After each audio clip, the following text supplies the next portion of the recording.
Hello guys, this is your friend and we are back with a new fanfic.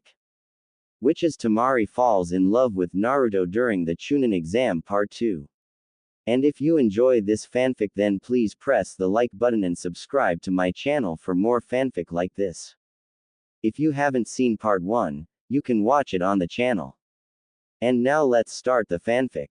The darkness issued by the night sky was something rather disturbing, had it have been starless, but luckily enough those glittering filaments darted the sky respectively.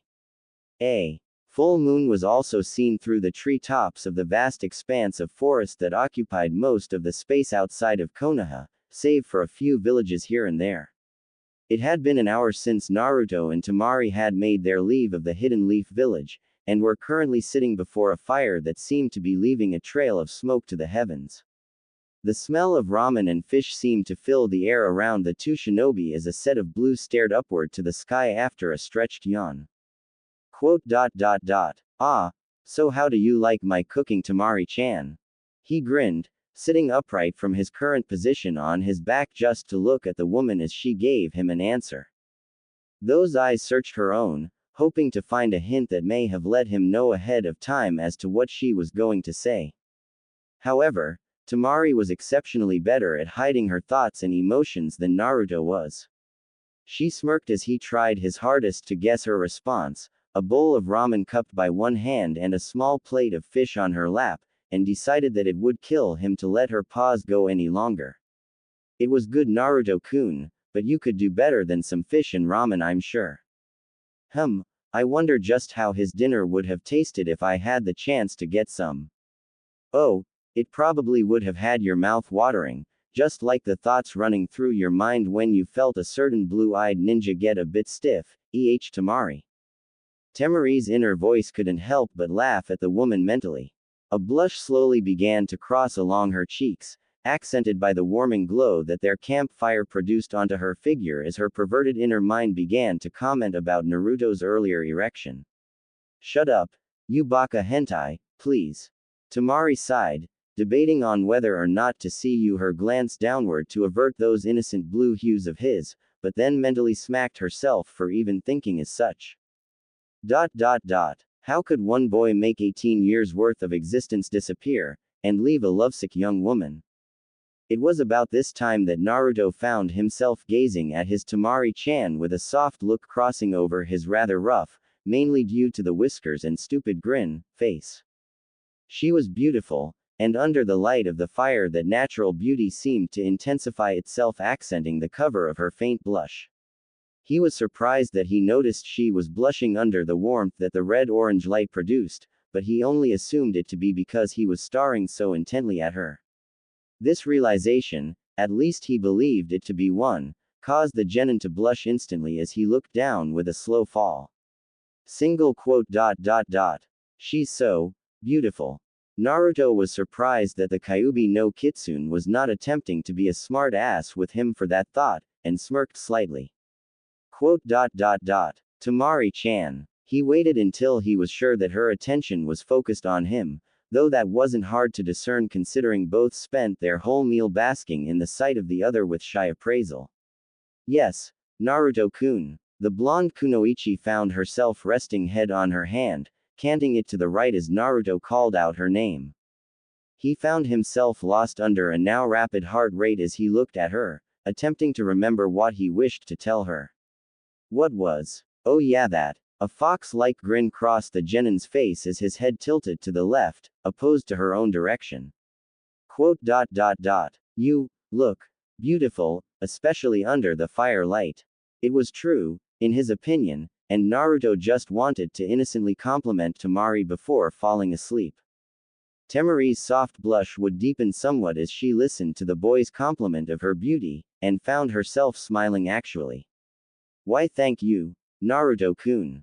However, she soon realized that her thanks was unheard as the sound of snoring caught her ears. Paying more attention, it seemed that Naruto had immediately fallen asleep after his last statement, and that was enough to produce a grin on her features. He must have been tired. So what dirty little things are you going to try tonight, Temari? What are you talking about, you stupid pervert? Like having a certain blonde-haired, blue-eyed boy falling asleep with a hormonal teenage young woman. I wonder how it must feel to. Temari's inner voice was never able to finish the statement as it seemed her mind seemed to halt its functions. It seemed that the kunoichi found herself slowly drifting off to sleep, but in reality it was an immediate technique used to force one to sleep by. The two would go undisturbed through their rest until some point near the dawn hours of the day. However, there were more eyes focused on them than they realized during the point and time they were awake. The figure sat along a tree branch, staring downward as the two shinobi soon fell into a sleeping state after their meal.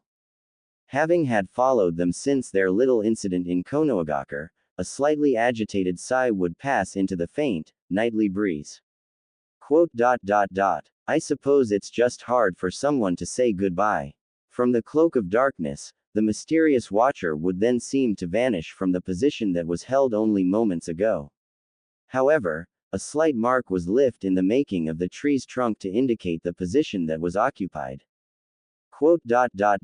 Good night. Around the time that the first rays of light were making their appearance over and around the Konoha area, which included the forest on its boundary levels, Naruto found himself slowly awakening with a rush. Scanning the area, while the heavy rate of his breathing was attempting to be regulated through mild pants, he noticed one thing that was helpful in easing his startled state. Everything was the same as it was when he fell asleep, except for the fact he was now sleeping beside Temari's sleeping bag inside his own. I don't remember going to get my sleeping bag, or falling asleep next to Temari. A mild blush crossed the shinobi's face, fading out his whiskers evenly, as he came to the conclusion that the sleeping kunoichi must have gone through unneeded effort to put him in it. Of course, this time his peaceful conclusions were interrupted by a slightly awake Kyuubi. Naruto was beginning to wonder if the kitsune ever got any sleep nowadays, or was he simply forcing himself to stay awake just to torment his friend. Well kid, it looks like your vixen is a little more bold than I gave her credit. Taking a slight pause, the Kyuubi looked at the mentally perplexed facial expressions on his vessel's face before continuing. She waited until you fell asleep, and then you're waking up in a sleeping bag next to her own, I wonder what wonderful, lustful things she did to you, Kit. Naruto found himself the victim to a most vivid flushing reaction, even though he knew the Kyuubi's words were pointless because of who he was next to, but embarrassing to imagine nonetheless. Shut up, you baka kitsune, meh, not like you'd have let me stay asleep even if something like that did happen.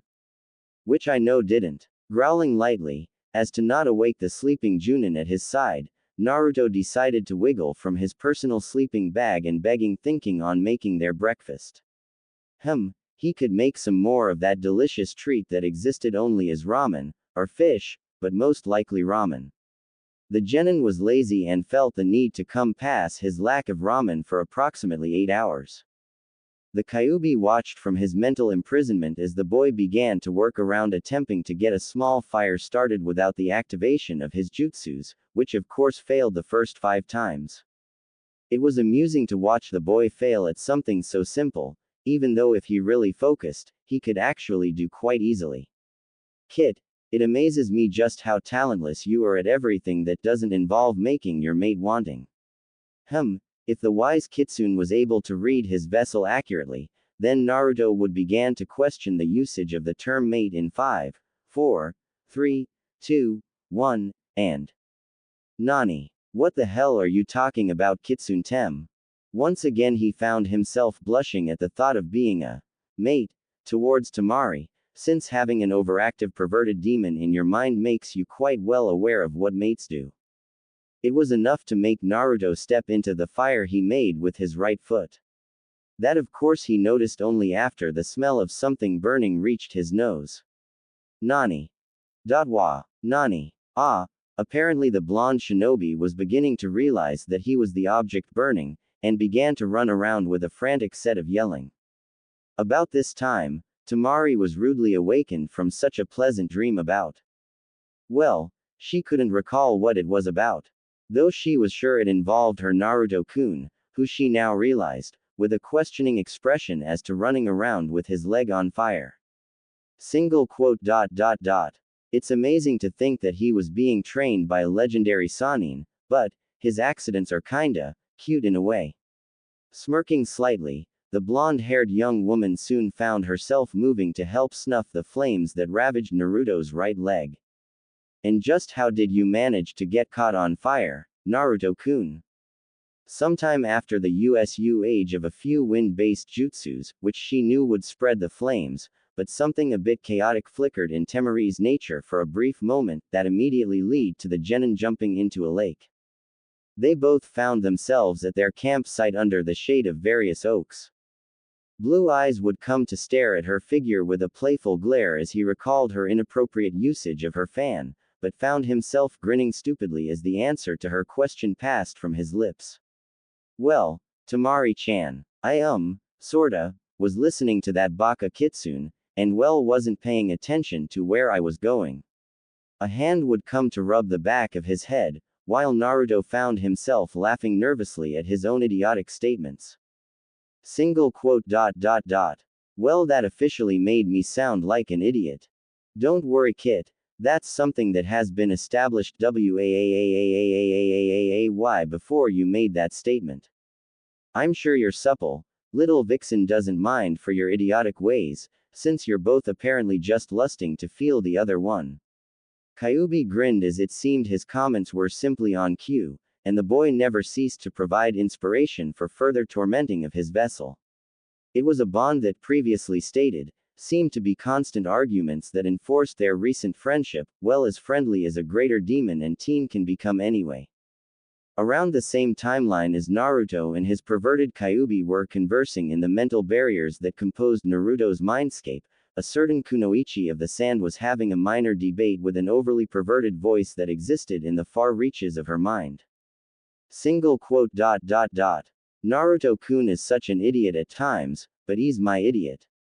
Well, Temari, maybe it's that childlike charm that's giving you such sinful dreams about our little idiot him. Man, if the visions in your dream left your mind the same day you wake up, then I wouldn't have to worry about being crammed up in here with all these sexual desires running loose. Hee hee. Temari blinked with a confused expression as she began to decipher what her inner voice was implying to her.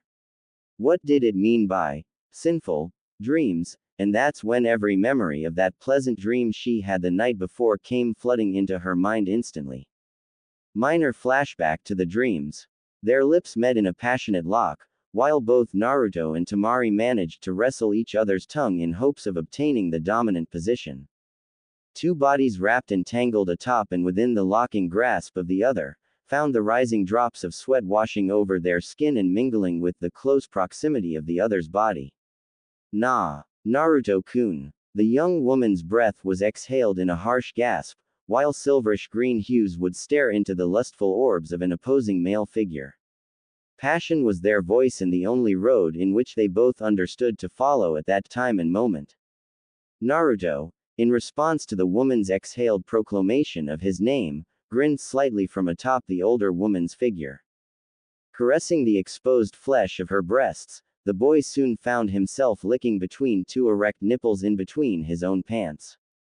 It felt so right and yet so wrong to be teasing Temari as such, but when he felt her arch underneath him with nails digging firmly into his back, all seemed right. Quote. Temari-chan, do you like it when I do this? The blonde-haired woman would look up at the boy in want, a slight confused expression written over her face when nothing happened, however that was soon replaced with a soft moan ringing from her slender frame. She could feel his teeth digging into her neck while the bite area of skin was eagerly being suckled on. It drove Temari wild. Immediately she found herself calling out his name in the length of a soft moan, while the sensitive area between her legs began to grow immensely wet with her aroused state that the blue-eyed boy put her in. Flashback ended. Temari found herself blushing completely as the brief memories of part of that sinful dream came flooding into the empty space, or rather, the open conscious thought of her mind. At least the origin of her pleasant sleep was brought to light with the fact that she assumed Naruto to be the original cause being confirmed. Technically she was supposed to be the adult between the two, so why was she suddenly finding herself very wanting?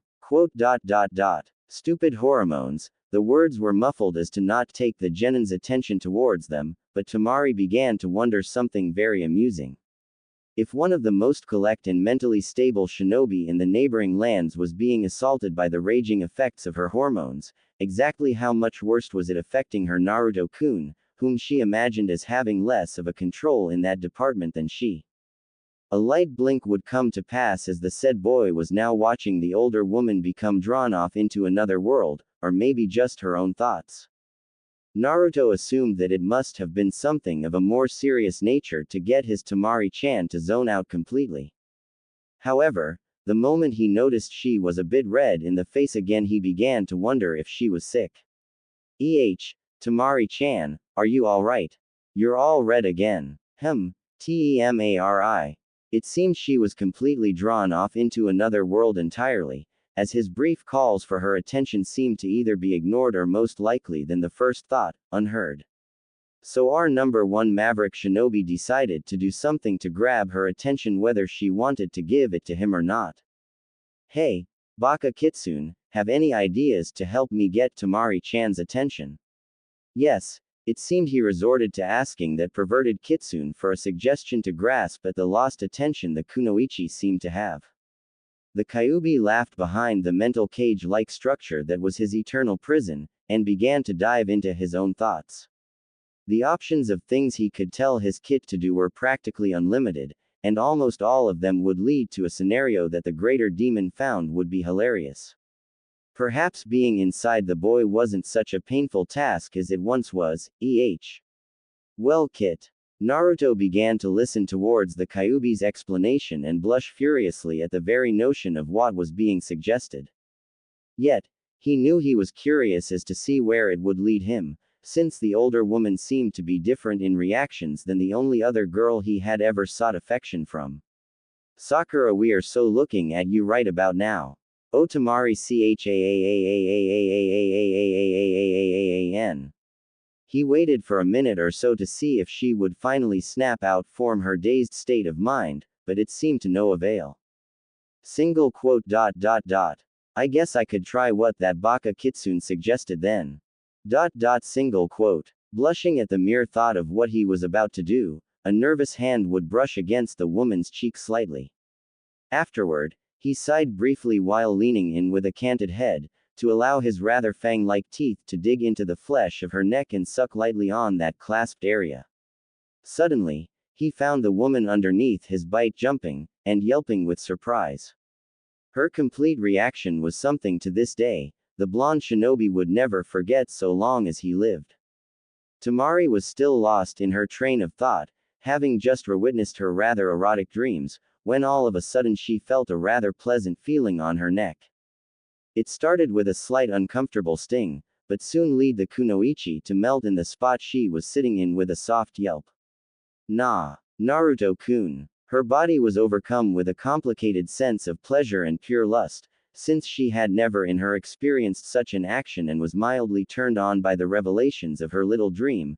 Temari was lost to an action she had never in her life succumbed to. She fainted. Oh shit. She fainted. Oh crap. What do I do? What do I do? Damn you Baka Kitsune. Naruto began to panic the moment he felt her go limp from underneath the little bite and sucking that he provided to her person, and it seemed that following the Kyuubi's advice only led to his Temari-chan fainting on him. From within the canopy of the forested area, a pair of eyes would be reviewing the events that happened below her. A white, animalistic mask that acknowledged one as a member of Anbu for the hidden village of Leaf would donned as a slight smile crossed pale-toned lips. It seemed the blonde-haired woman had come to faint from Naruto's little action, and even she had to admit, from a distance, that it was a cute little gesture. However, it was the fact that it was as such given to the kunoichi of Suna that caused a sense of anger to swell within the very pit of her soul. With the emittance of a long sigh, the female began to wonder as to when such things began to bother her if they revolved around the young genin. Naruto-kun. Well, it would have to be now or never if she decided to ever make her presence known before they actually arrived anywhere near the borders of Konoha and Sunagaku.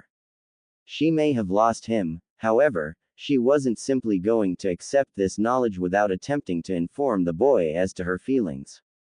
No matter how unlikely and inappropriate they may have been. How is it that I can want a boy to look at me as a woman, where actual men seem nothing more than pigs? What am I doing, really? The silent stalker, so to speak, found herself asking a simple question of the mind. Exactly what was she doing here chasing after the boy while he was going out on his own assignment? Leaping from the tree branch that supported her footing with a simple molding of chakra, the masked figure would soon find herself landing in front of the blonde-haired, blue-eyed boy that had seemed to captivate her interest for what seemed like ages now. Hello, Naruto-kun. Baka Kitsune, what the hell am I supposed to do now? Blinking rapidly, those eyes were focused on the unconscious kunoichi that was right next to him. In all honesty, Naruto had no practical idea of what he was supposed to be doing right now and resorted to asking the mischievous Kyuubi no Kitsune within him. Baka Kitsune, this is all your fault. Real smooth Naruto, blame the Kyuubi. The Kyuubi on the other hand was more than content with accepting the said credit for Temari's uncharacteristic feint, as it seemed Naruto had the influence to affect her more than the oblivious boy knew, and grinned from the mindscape of the said genin. Now if he could only get the blonde to understand that he actually didn't do anything but leave a suggestion, it wasn't his fault that it caught the sand nin off her emotional guard. Why thank you Kit. I'm quite good if I do say so myself and I couldn't have done it without your help. Ha ha ha. Growling mentally, Naruto was beginning to become very upset with the Kyuubi right now as well as agitated. However, that wasn't the first thing to catch his attention, if there was much left to catch anyway. Someone had just called out to him, and he knew the voice couldn't be Temari's since the young woman was unconscious at the time. Turning his head slightly, he could notice a person garbed in the Anbu attire of one of Konoha's own. Three things startled the blue-eyed shinobi as he blinked absently, acknowledging the presence of the person he assumed to be an Anbu member. The fact that he hadn't realized Temari and himself were being watched made him feel quite vulnerable, and the fact he felt vulnerable made him feel anger as well. A Anbu member addressing him as Naruto-kun made absolutely no sense whatsoever either, and finally why would someone of that level, assuming that they were on a mission to follow the pair, make themselves known? Hello. And exactly who are you? He was positive that he wouldn't receive an answer to that question, but the slight grin forming on his lips proved that he really wasn't expecting an answer. Hey, I wonder if this person can tell me what to do since Temari's knocked out. Immediately, things seemed to brighten up for the boy and confusion was finally at a minimal. Well, that was until his mouth fell agape as the secretive Anbu member began to remove the animalistic detailed mask from her face. Well, this explained a few things, but once again proved to create many more questions as well as an even greater sense of confusion than he had just come away from. Nei-chan. A smile crossed over the woman's lips as she watched the boy. However, it turned into a concealed frown as hidden eyes glanced towards the unconscious body of Suna's Junin.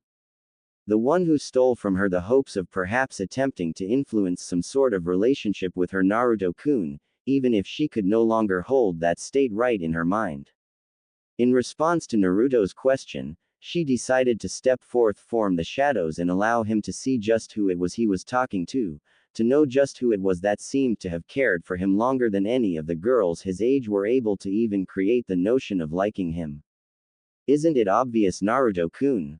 Changing her voice to its familiar tone, a simple movement would come to discard the Anbu mask from her face to reveal a very familiar figure indeed, so familiar it looked almost exactly as if Shizune herself was standing right there in front of Naruto. It was true that Shizune was often referred to as Naruto's older sister in a sense as well as Tsunade, but to be the one stalking him with such a lustful intent was ridiculous, wasn't it? Well, not if you were looking from the perspective of the significantly older woman. I've spent time watching you Naruto-kun, where you vied for Sakura's attention and at all times held back by her craze for Sasuke. Where other girls refused to even acknowledge you as affectionate material. I made my own plans for you. Because of my attachment to Tsunade-sama, my luck with relationships was less than my ideal term. Yet I saw you and knew what you could one day be. And even though you called me to be your Nichan, I was making plans to make you mine when Jiraiya-sama brought you back. But now, the dark-haired woman would flash a slight smile towards the younger boy, different from the ones she usually issued his way as it had a slightly secretive nature.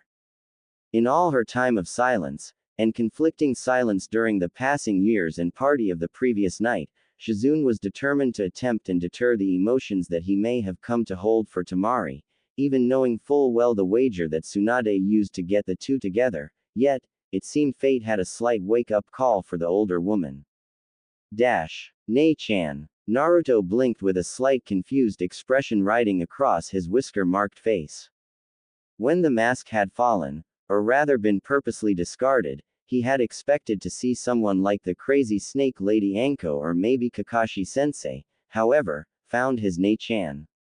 It was unexpected, and he had to wonder as to why Shizune was following him and Temari, but the last thought quickly made him retreat to something more important.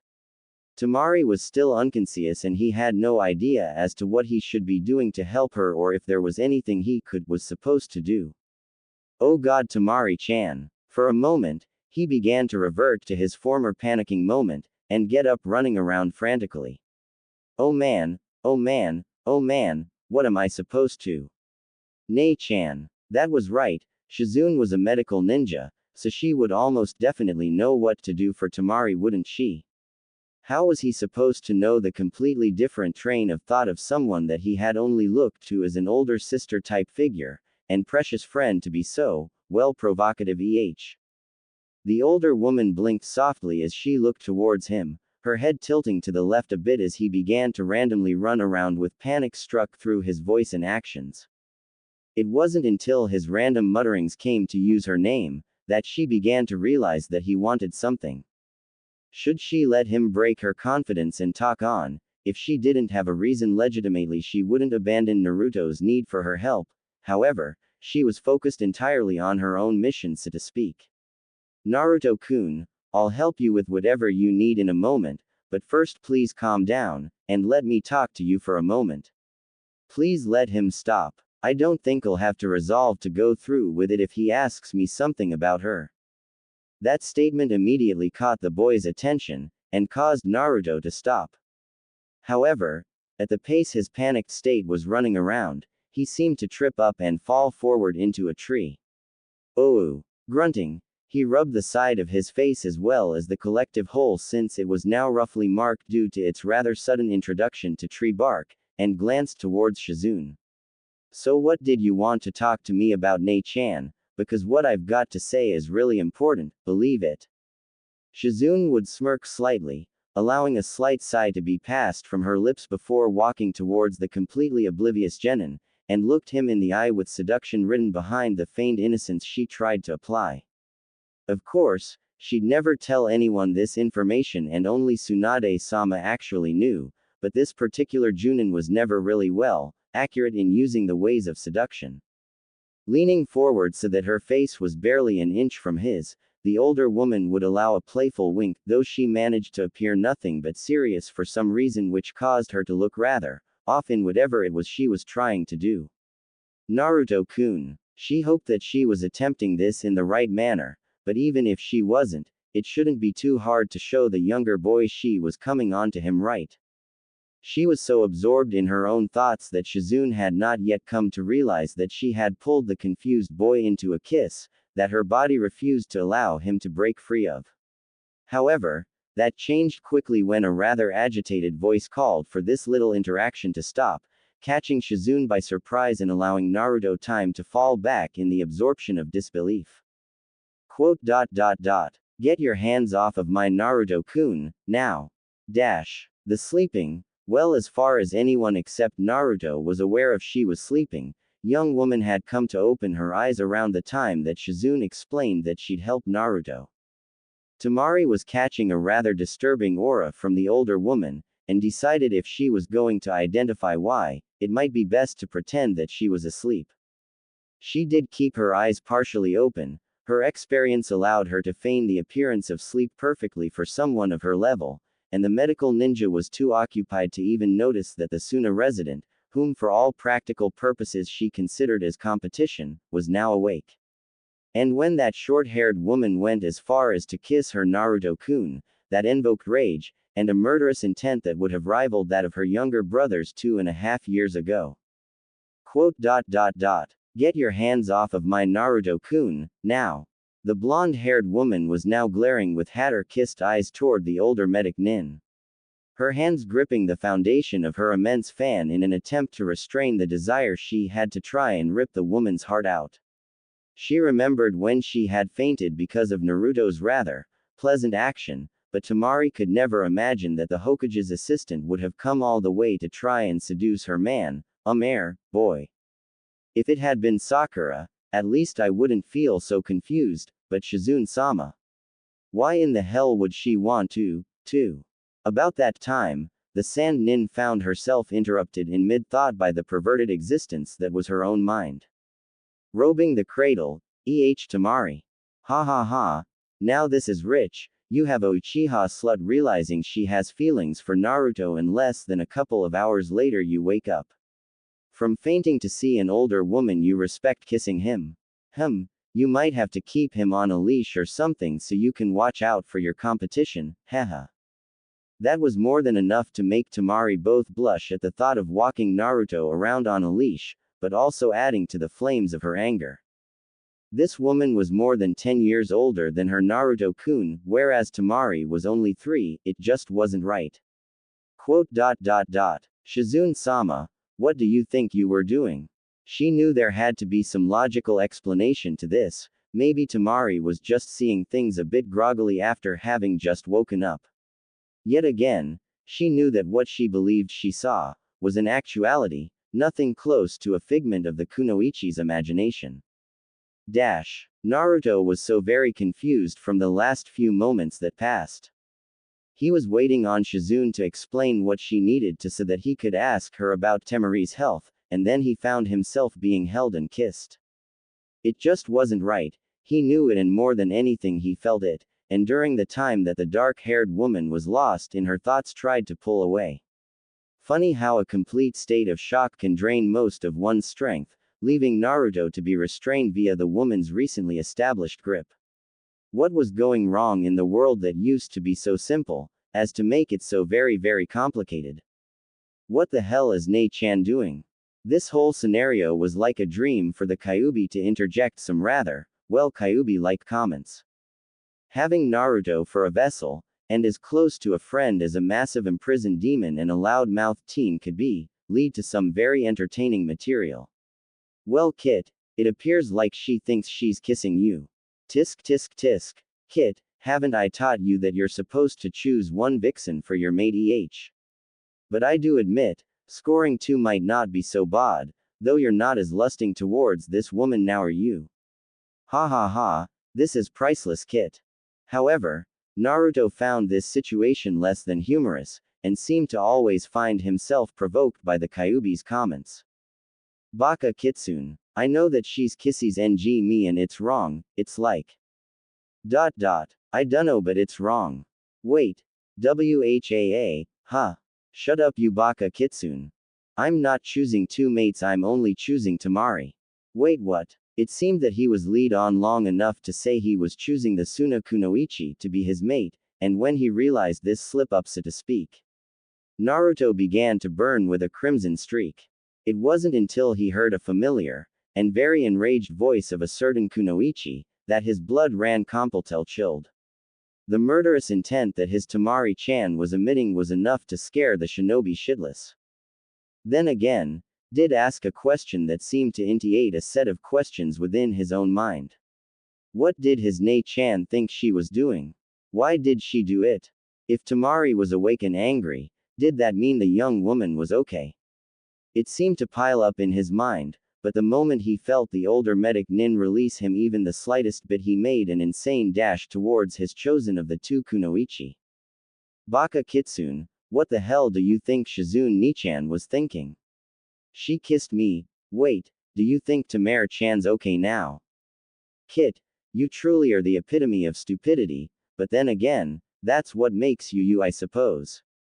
Anyway, your Nichan was doing exactly what you're doing for your vixen, and that's simply pure lusting for a little excitement. Ever heard of robbing the cradle, Kit? She wants you. And as for your slender, rough, little vixen, if she's well enough to kick ass, she's good enough to be okay, don't you agree, Kit? Naruto hated to admit it, but he did see some logic in the Kyuubi's words, and had to also admit that he was more than positive that Temari was completely alright. However, that didn't stop him from blushing at the insinuation that his Nichan was lusting for him as the perverted Kitsune had implied. It was just wrong and impossible to even imagine, but there was more than just the fact she kissed him that still left him in wonderment.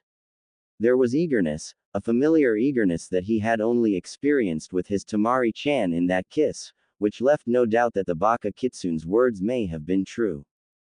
But why would they be?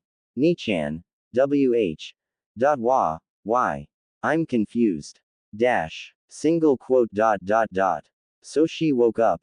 Just what I needed. Great. Shizune found herself letting Naruto go, or rather loosening her grip, in which he took perfect opportunity to run from her. Now that it seemed she had some explaining to do, it appeared towards the medic nin that any hope she may had have probably just died. Single quote. But I've come out to see too far to try and pull back now, right? Oh, Tsunade-sama, was part of your wager with Kazekage-sama to protect Naruto from me, or to protect me from what I might try and force on him? Sighing, the chocolate-eyed Junin, as she was more than often seen as, knew that she had to explain herself, not for the kunoichi's mind but for Naruto's sanity at the least. Quote. I've been watching you since I met you with Tsunade-sama, Naruto-kun, and even then you were a bit annoying. But you had something that men twice your age may never have. I can't explain it any better than that, but I'm sure both Sakura and Temari as well as Hinata know exactly how I feel on that. None of the girls your age AHVE ever looked at you as more than just a friend, except Hinata, but you've always been so blind that I knew she wasn't a threat to my needs. Quote. Stopping to consider her next words carefully, Shizune looked up with a stern facial expression written across her face, her eyes narrowed towards both parties in front of her. Quote. Following Tsunade-sama for all these years, I've never really had much of a relationship with the opposite sex, and you've never had the attention you've tried so hard to obtain, so I decided 2.5 years ago, Naruto-kun, to make you mine. It was at this time that both Naruto and Temari had to look at the older woman with a seriously blank expression. Neither of them could find anything to say immediately. The blonde-haired boy, due to the fact that he was lost to a sea of absolute confusion at the words the woman he had been calling his sister for so long, go out and explain to him the reasons why she wanted to rob his cradle. Temari was speechless due to the fact she was attempting to restrain every ounce of her being that told her to write up maul the woman in front of her, but yet she was curious to hear the rest of this tale. However, their silence was short-lived as Naruto was the first one to speak. Quote. But Shizune, I've been calling you my sister forever. It was at that time the older woman couldn't help but laugh at his innocent remark. Quote. It's true, Naruto, that we've been like siblings, but then again. I did need a lure to get you close enough, even if it was one that I to this day love. She knew there could be no possible way that the boy would even dare to refer to her as his Nichan from this point on, but it was a small bit of comfort to know that for a certain time period she was. Quote. The moment when you and Temari had that little accident in Tsunade-sama's office. I wanted it to be me so badly. To feel how you've matured physically on top of me, Naruto-kun, but most of all, I could tell that everything I've subtly been working on, every scheme, that in retrospect seems so childish and wrong of me, could be in jeopardy if Temari was allowed to love you. Naruto must hate me by now. Sighing, Shizune decided that to leave a pause here would be insufficient to her explanation, and began to proceed. Quote. That night I followed you both to your apartment, and I watched from the shadows of a window the moment you two kissed and knew that you'd both be happy with each other. But I couldn't accept that everything I've come to desire could just leave as soon as it returned. Of course I knew the party was approaching, and I decided that sometime during those events that I should just leave you two alone and let your relationship grow. However, my selfish needs were overwhelming. I had to at least bring closure to my indecency. The formation of tears could be seen streaking the woman's face, falling freely towards the forest floor as her restraints emotionally were lost. Shizune could not believe how cruel, both to herself and Naruto as well as Temari, her intentions actually were.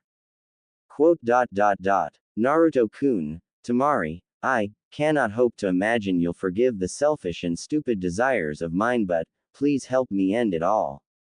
Behind a half-choked sob, the medic Nin found herself staring ahead directly into hues of blue, those same blue eyes that had many times secretly brought her tranquility through the hectic life she led as Tsunade's assistant. Quote. Do you love her, Naruto-kun? Shizune was no fool. The woman was clearly aware of their feelings for each other. However, she had to hear it from the boy's lips so as to close the unmature thoughts that have roamed and become desire for so long. The shame she felt couldn't be washed away by the year's worth of time she knew would separate her from the boy she had come to act as a sister-like figure for, but maybe in time it would fade some. Single quote.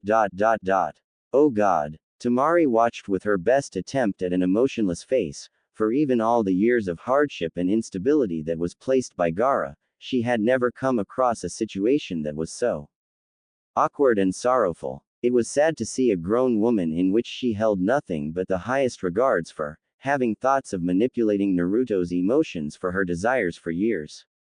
But could she blame her for choosing Naruto, or was the fault in the many years that kept her from having the ability to form a stable relationship? Quote. Shizune-sama. Naruto-kun loves me, right? He wouldn't leave me, for her, would he?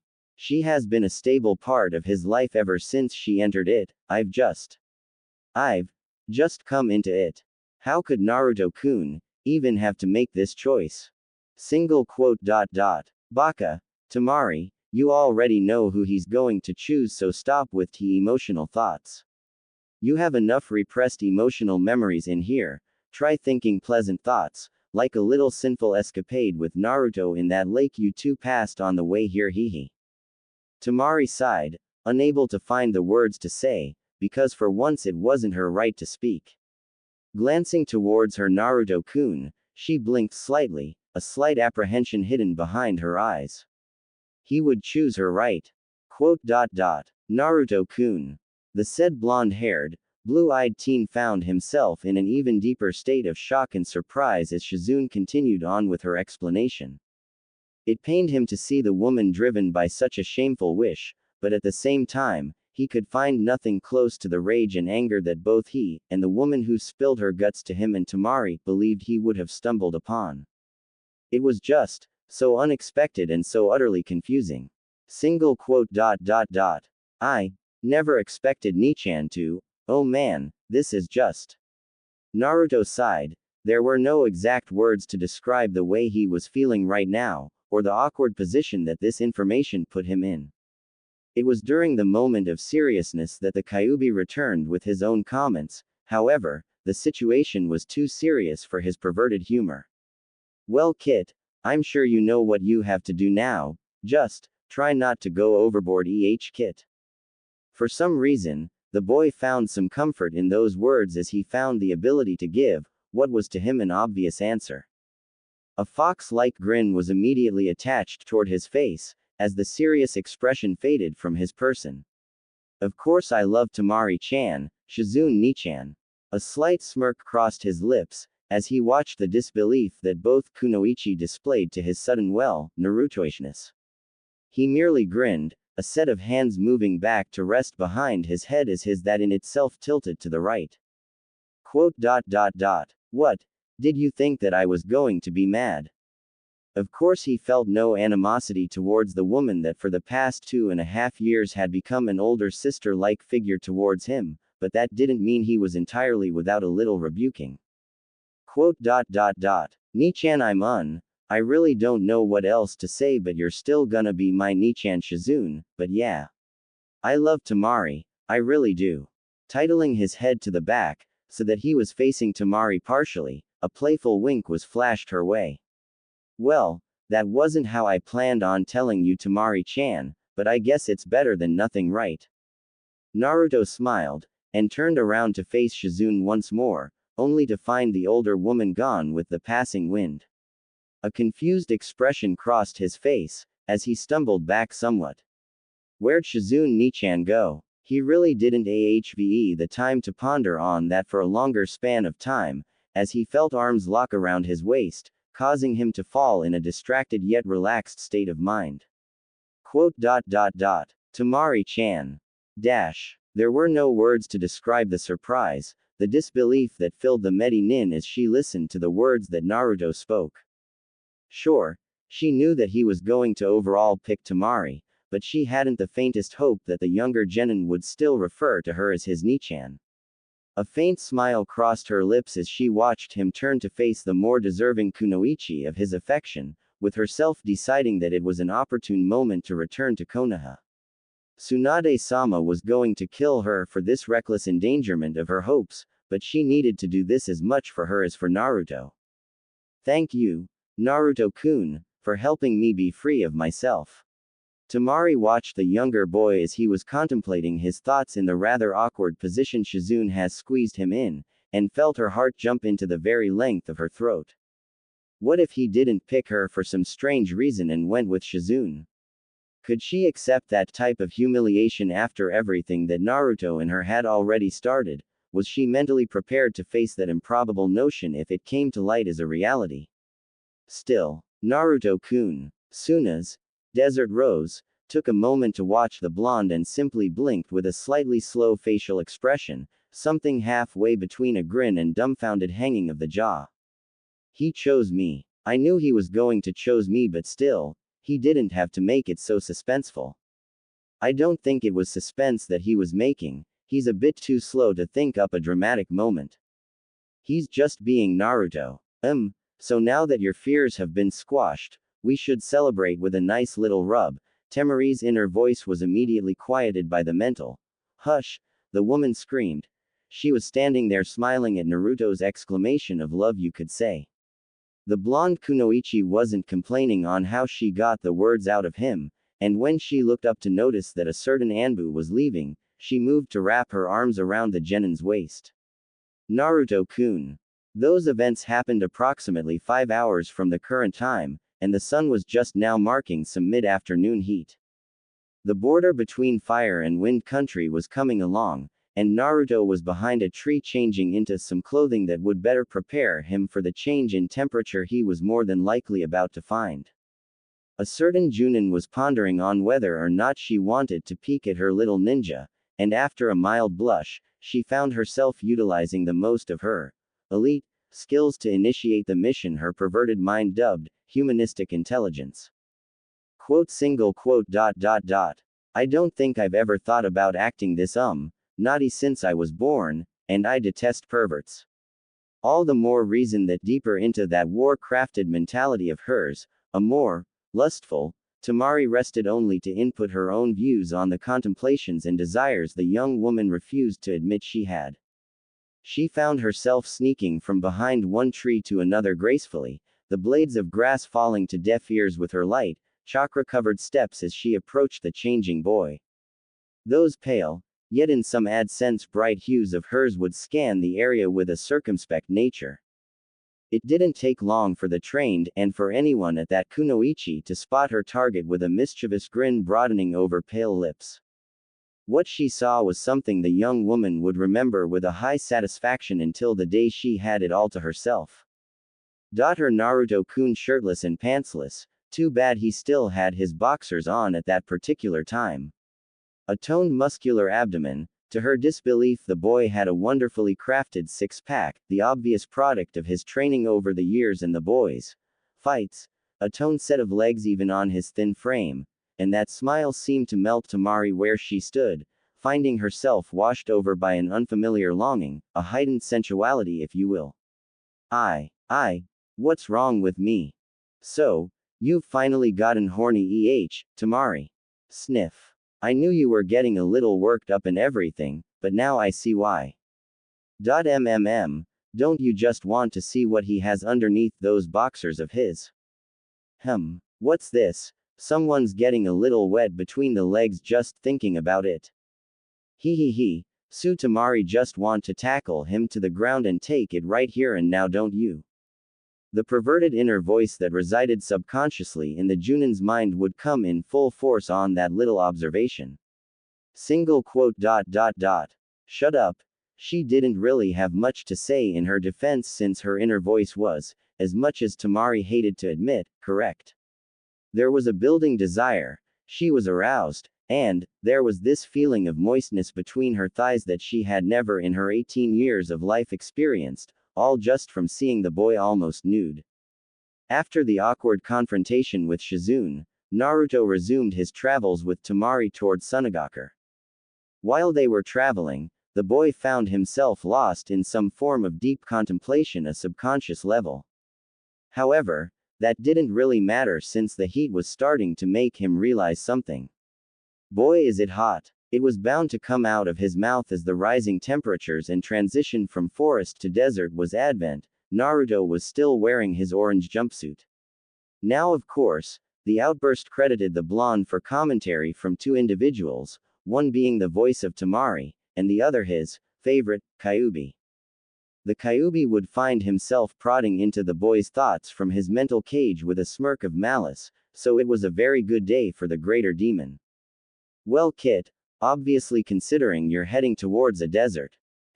Maybe I should have taught you about what it means to travel with a brain, Kit, at least then you'd be smart enough to understand it's getting warmer and that you should.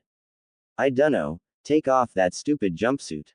It was always a treat to agitate his vessel, and it may be believed to be a healthy way for a great demon to start and finish his day.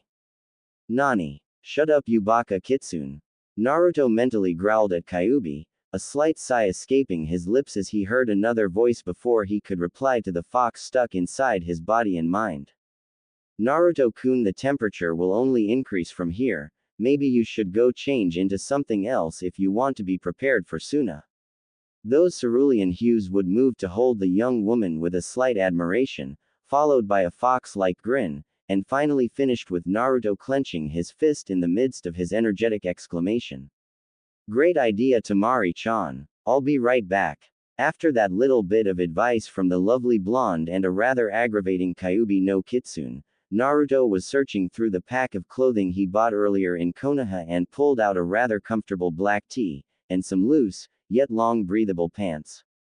Kyuubi had informed him that it'd be smarter to have something long and breathable for both his upper and lower body, but there weren't any shirts in Konoha that were accessible to him. Damn hateful bastards, wouldn't even let me. Oh right, I should probably change if I don't wanna keep Temari-chan waiting. Upon this revelation, the boy scooped up his choice of clothing and began to dart off in search of some tree, since they were not yet in Suna, wasn't so hard. Hey, baka kitsune, why is it that when you go to warmer places, that you can still wear long clothes comfortably as long as they're breathable in material? Sometime after that ridiculously loud black and orange jacket, along with the shirt worn underneath, the question just seemed to pop into the boy's head while he was changing. The world was complex and confusing, and at the same time, could be offset by the simple question of a slightly more intelligent Naruto who never had to dwell on said questions or thoughts beforehand. Naruto blinked as he began to remove said pants to his jumpsuit outfit, being so lost in waiting for a reply from that darn kitsune that he had simply forgot to put on a shirt beforehand, which left the eerie feeling that someone was ogling him, but that was simply his imagination, he hoped.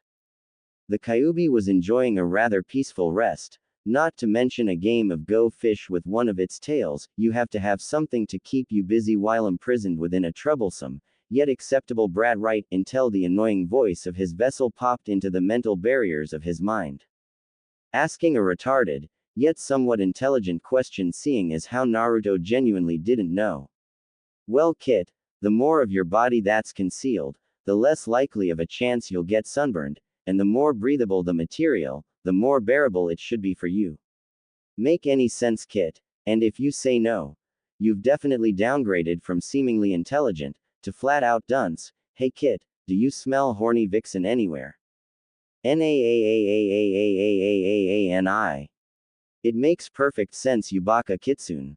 Clenching his shirt-holding fist in anger, it took a moment for the boy to realize the last thing Kyuubi happened to mention. In fact, by the time he did get it, the blonde shinobi was proudly sporting a rather loose black tee, followed by a pair of baggy dark blue hakama pants. Why did he happen to choose a pair of baggy blue hakama pants? Well, according to a certain informant, Shikamaru, they were all the rave in Suna. An affurable in Konoha. Single quote. Hey, wait, what do you mean horny vixen? Oh, ttttt. Mar. Chan. The shinobi froze in his spot, taking a rather furious blush painted across his cheeks while his whole body burned at the realization that it wasn't just his imagination. He was being watched, and according to the senses of a rather perverted and disturbed fox demon, it was a she, who was now oh so very aroused. Temari was drawing as much enjoyment from this little scene as she possibly could, and even went so far as to taint her mind with some rather dirty thoughts. Single quote. I've never, in my leaf, was cut off by a comment from that lurking pervert in the back of her mind. Never wanted to simply run out there, push him to the ground and ride you, little ninja, until you can't distinguish pleasure from pain. Never thought about giving Naruto a nice little introduction to your tongue before, or have you never in your life thought about playing with yourself while watching your little lover change? Ha ha ha. This is so much fun, Temari, don't you agree? Temari was overcome with a blush of her own as her subconscious pervert replayed every little thought that Chunin was trying to block out, at least until she got Naruto to Suna and her brother could account that everything was alright. So why, all of a sudden, did she find herself so wanting? Blocking the urge to ease her rather annoying build-up of arousal, a sudden change in the atmosphere surrounding her Naruto-kun caused the Sand Nin to revert back to her immediate kunoichi mindset. Something was wrong with Naruto, almost as if he had realized I'm watching him. Gulp. It was about this time that Temari had come the realization of being caught, well, so to speak. She could either make a matter of executable disappearance from her current location back to where Naruto had left her when he went to go change. She could just stay there and hope Naruto would forget about his senses through some sort of distraction, or she could do something much bolder. Being Sabuku no Temari, one could only expect the bolder of her possible choices. Well, if he already knows I'm watching, why not give him something he isn't expecting? With an almost evil grin, the kunoichi of Sand found herself acting on the subtle influence of her inner perversion only. She was currently ignorant to this little fact. Thinking of something a little lustful, Temari. That inner voice of hers always had to have the final say, even when her physical person was doing exactly what the inner pervert desired. Changing her voice into a rather seductive and lulling tone, Temari decided to bring her little Naruto-kun to her. Quote. Oh, Naruto-kun, come here. She knew without a shadow of a doubt the blonde shinobi would be mystified and follow, which meant she needed to prepare for the other little part of her bold tease. Naruto, on the other hand, was frozen with the chains of embarrassment keeping him solitary. Now, if it was just he watching him, it might have been okay for him to endure. However, with the slightly heightened senses courtesy of the Kyuubi, he was able to identify that the Kyuubi Tem was right. Source. And Naruto was sure he'd burn to ash with the intensity of his blush. Oh man, she's really, huh? The blonde's thoughts were interrupted and cut short when the seductive tone of Temari's voice echoed sweetly within his ears. To his surprise, a shiver was sent through the bone of his spine and, he was quite aroused by her call.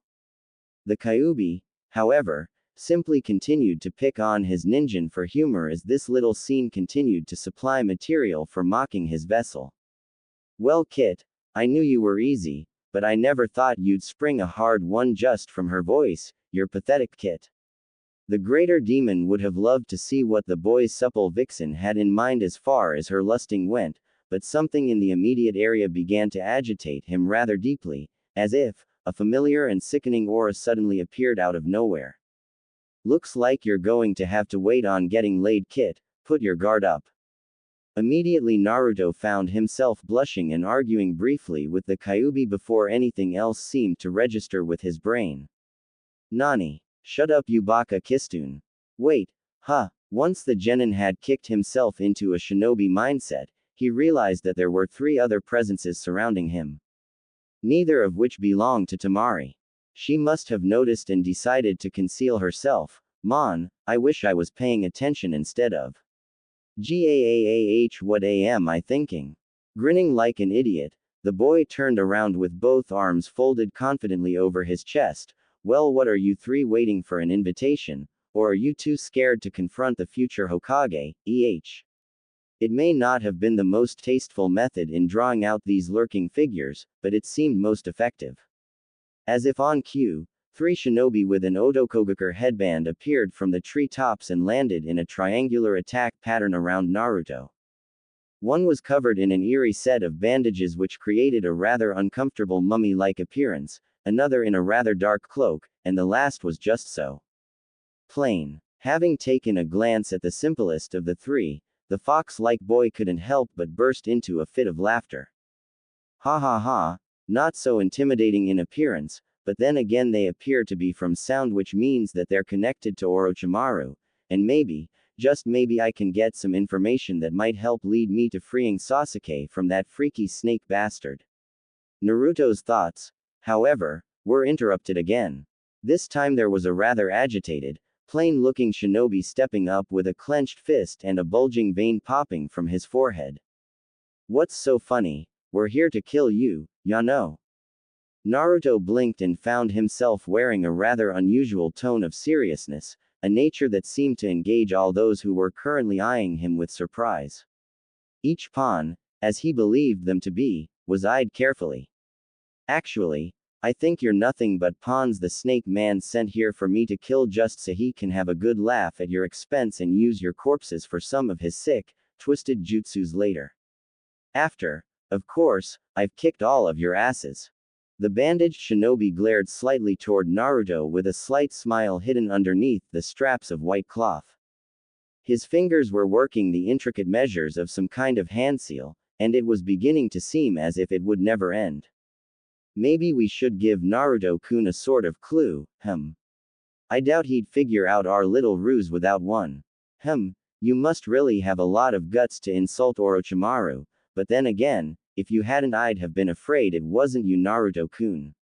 There was a serpentine smile hidden underneath that bandaged visage, and even though the blonde had no idea at that particular point of this trio's true identity, there was a nagging suspicion that something simply was not right. Something's not right here. I'm sure that they're just pawns and that stupid snake guy wants me to end their lives for his psychotic jutsu studies. But that one, the way he spoke reminded me of that demented Sanin thing. Man, something isn't right about this. Something about the plain one, I guess it's the eyes seems to remind me of Sasuke. Man, this is just plain weird, but, might as well get ready for a fight. Performing more than familiar hand seals by now, a certain bit of chakra was expended to create roughly 20 shadow clones of the boy. Kage Bunshin no Jutsu. Alright, now you 3 are going to get it. Who wants their butt kicked first? Even as he spoke, The blonde was debating whether he should allow the Kyuubi to have a nice little bloodlust or simply knock them out and overpower the three with the even division of his clones and techniques. While Naruto was contemplating and receiving awkward vibes from the three mysterious shinobi, the Kyuubi was also raising some suspicions of his own. There was something familiar in the sense of those three, but their appearance and the slight sense altering it kept it from coming to mind. Kit, you need to think of a way to get your supple little vixen to check for any genjutsus. These three smell familiar, and if they're anyone we know, they're using those appearances as a disguise. And how exactly do you expect me to inform Temari-chan about this Baka Kitsune, when that might give away her position? Especially when I don't even know where she's hiding. You're supposed to be the future Hokage, you figure it out, brat. The two were interrupted by a set of kunai aimed precisely for Naruto's throat, arms, and heart. Luckily, the Leaf Nin was able to push himself from his current position and dodge the upcoming assault of bladed projectiles. It seemed that the three were able to pinpoint him even through all of his shadow clones, and that was creepy enough, but at the same time, roused the desire for a straightforward fight. Fine, if you want me, you got me. Dispelling his shadow clone army, the blonde managed his trademark fox-like grin before those confident hues turned to meet the rather plainly dressed shinobi. Something in those eyes flickered, like a red with. No, it can't be. You know, Doby, if you would take a hint to the obvious. You might be worth our time to fight one day. The plainly dressed sound nin would soon be covered in a thin layer of smoke, as the visage of a nobody was replaced by the rather emotionless shell that was Uchiha, Sasuke. Sharingan activated, those eyes were devoid of feeling, understanding, and humanity. They were snake-like, signifying his affinity with Orochimaru. The said legendary ninja simply happened to appear from the bandaged individual, and Kabuto from the cloaked third. Are you surprised, Naruto-kun? Did you really think we would miss this opportunity to see you off to a nice happy death, after your return with Jiraiya-sama, did you?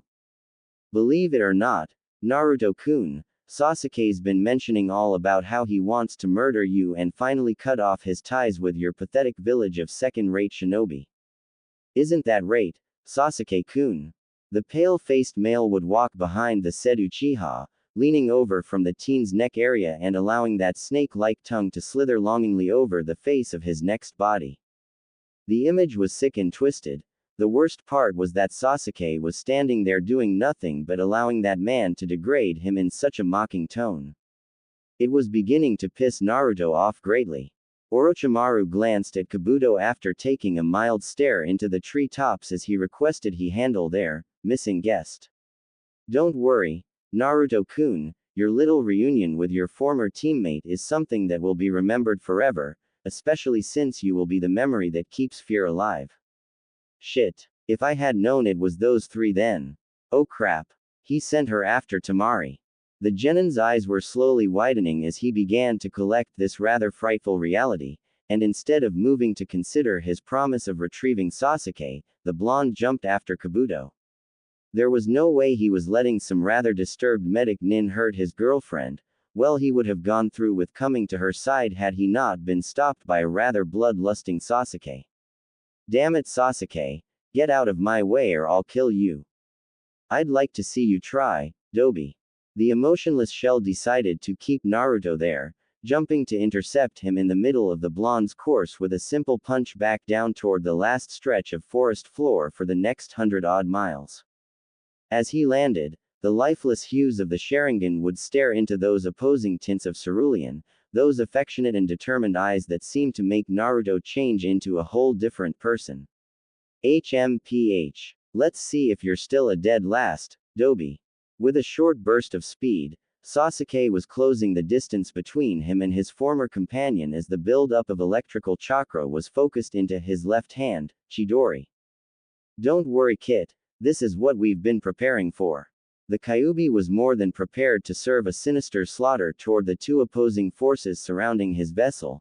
However, he was even more shocked at the reply that came from the blonde ninja. No. This is my fight, Kyuubi, and my fight alone.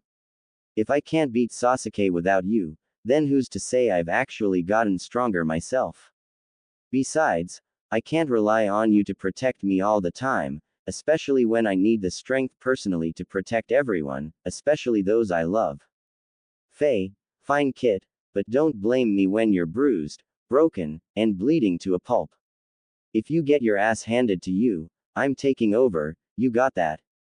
Kyuubi was cut off as Naruto silenced their mental link for the time being, so that all concentration would focus on the battle at hand.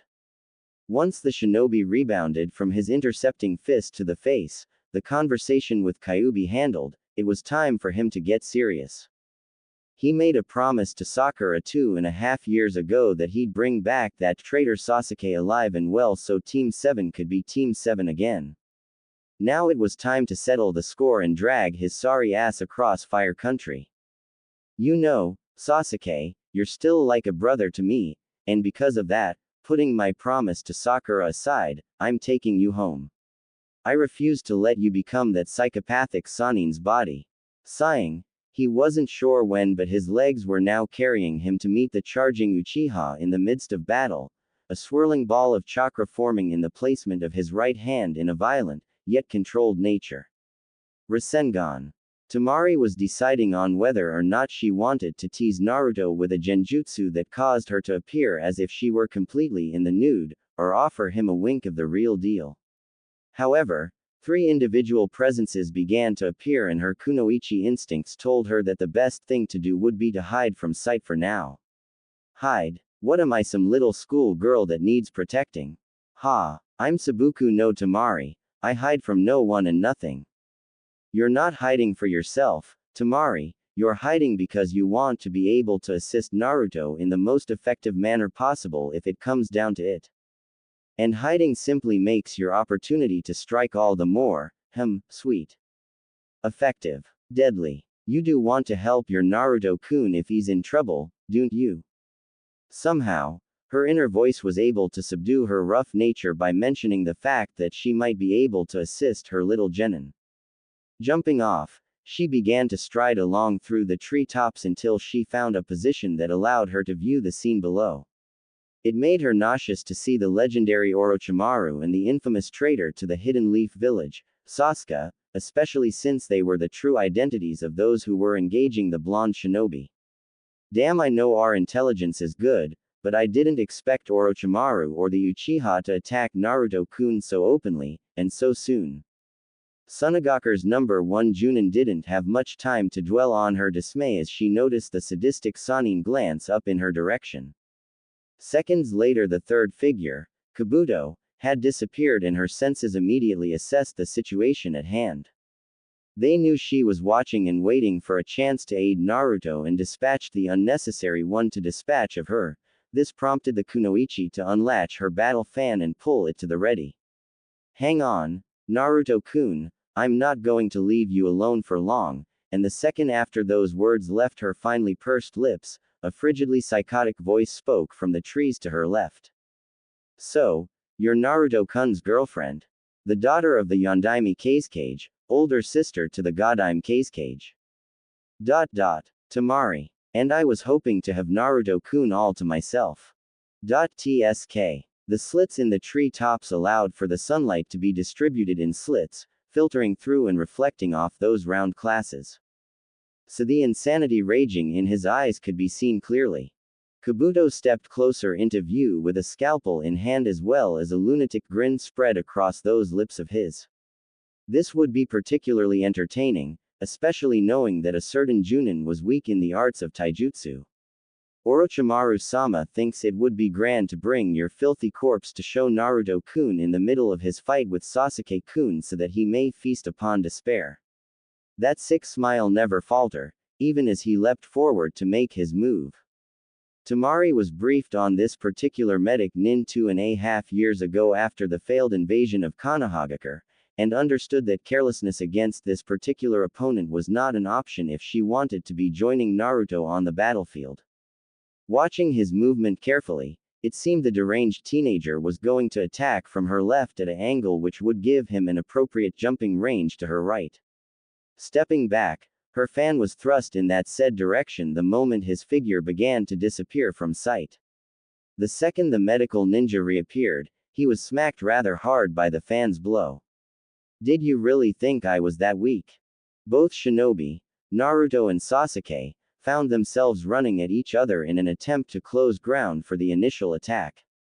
Each pushing themselves to the maximum speed allotted in the short distance they covered, there was an unspoken agreement between the two that this fight would decide it all. Perhaps that is the reason why desperation seeped within those blue crystals as Naruto found himself gazing into the eyes of devoid Sharingan. You're coming home this time, Sasuke. HMPH, whatever Dobi, just die. It took him 2.5 years to obtain the power he had received, the strength he believed would allow him to avenge his clan. Afterwards, he could rebuild the Uchiha clan and, what? It didn't matter after that so long as Itachi's blood could flow freely over his hands and Sasuke could feel the pulsing of his heart as he crushed it in his grasp. I don't want to kill you Naruto, damn it, just run you Dobi. With that final though, the only thing the two of them would understand was the clashing energies represented by the Rasengan and the Chidori. Sorry, but I'm gonna be the next Hokage and you know it Baka.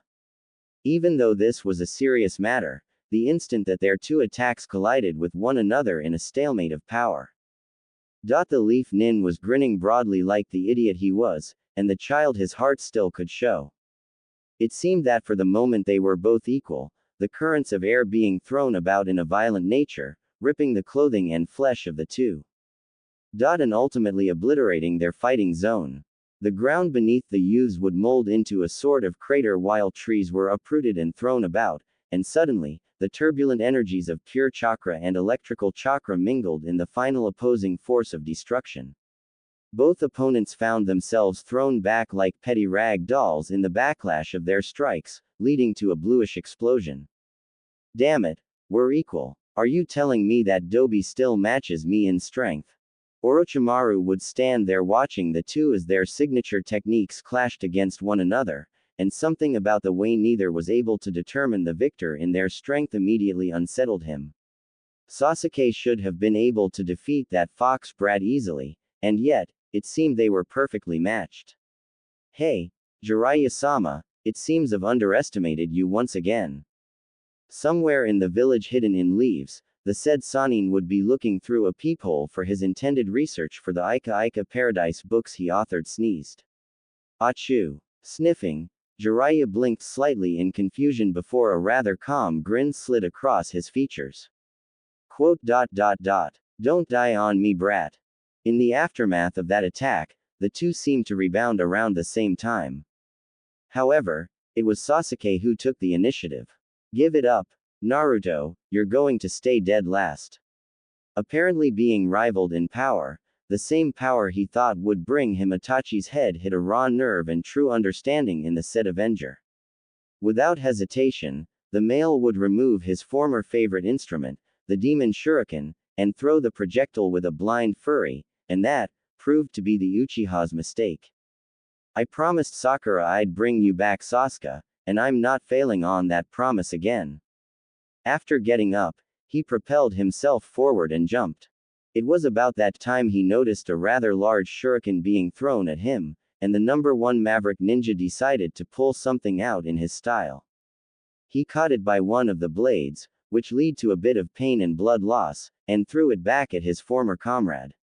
A grin could be spotted behind the many cuts their stalemate had produced on his body, cuts within his clothing, and the many rivers of blood that seemed to freely flow from his figure.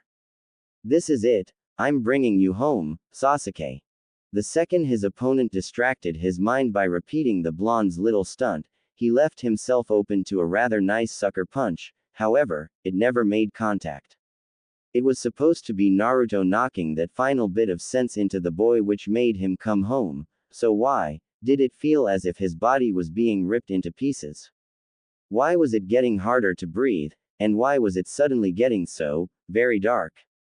Naruto-kun. She watched with the same expectations as her younger counterpart, and then her hopes were unraveled to become a horrid nightmare. Sasuke would have been served his first loss from that high horse Orochimaru gave him to ride on for almost 2.5 years. If it wasn't for two snake-like arms slithering through the air and puncturing Naruto's heart and one of his lungs midair. Temari's heart found itself clogging up her throat and making it almost impossible to breathe. If the young woman wasn't so strong and determined to retrieve her lover's body from that situation and get him to Suna immediately, Temari might have broken down into tears. Then again, she was Sabuku no Temari, and the two unsuspecting missing nin had just invoked the wrath of a rather dangerous young woman. Pricking her finger, she waited seconds until enough blood was made available to her. Naruto-kun, hold on, you're not dying on me, idiot, you still have to cook me dinner tonight. With the determination to somehow secure her lover, Suna's Desert Rose paid the blood token for her summoning jutsu. Soon she was riding atop a rather large, white weasel down to the forest floor with her fan in hand.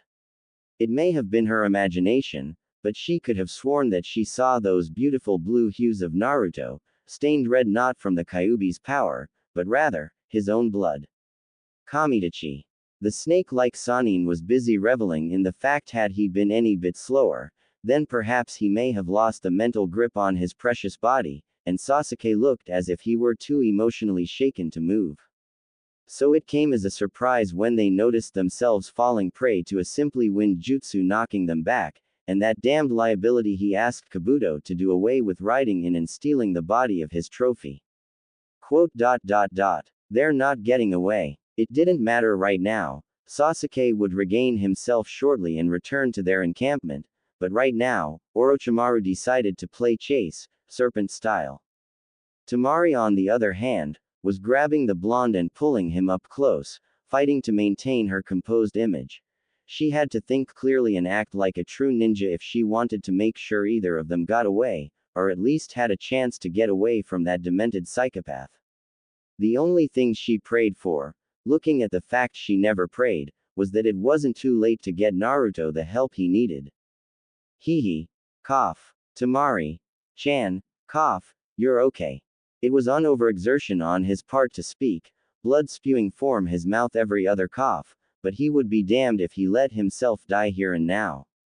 The essence of his strength was being sapped surely, although, he could feel the stinging of the Kyuubi regenerative powers taking effect in a measure to stabilize him.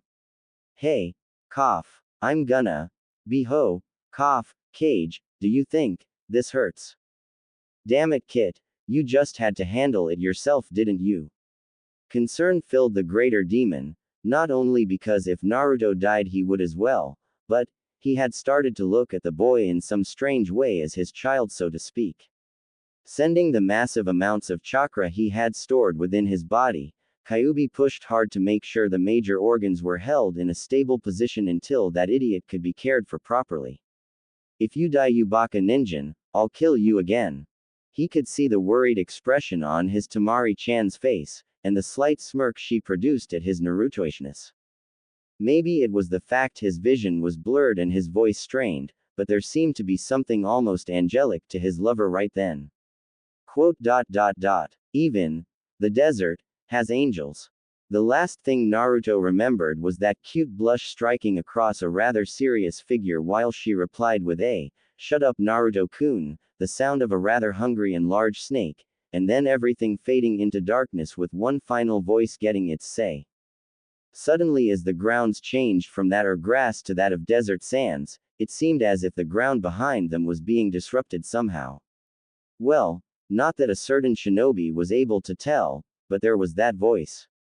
The last voice Naruto heard before slipping from the threshold of consciousness, desert coffin.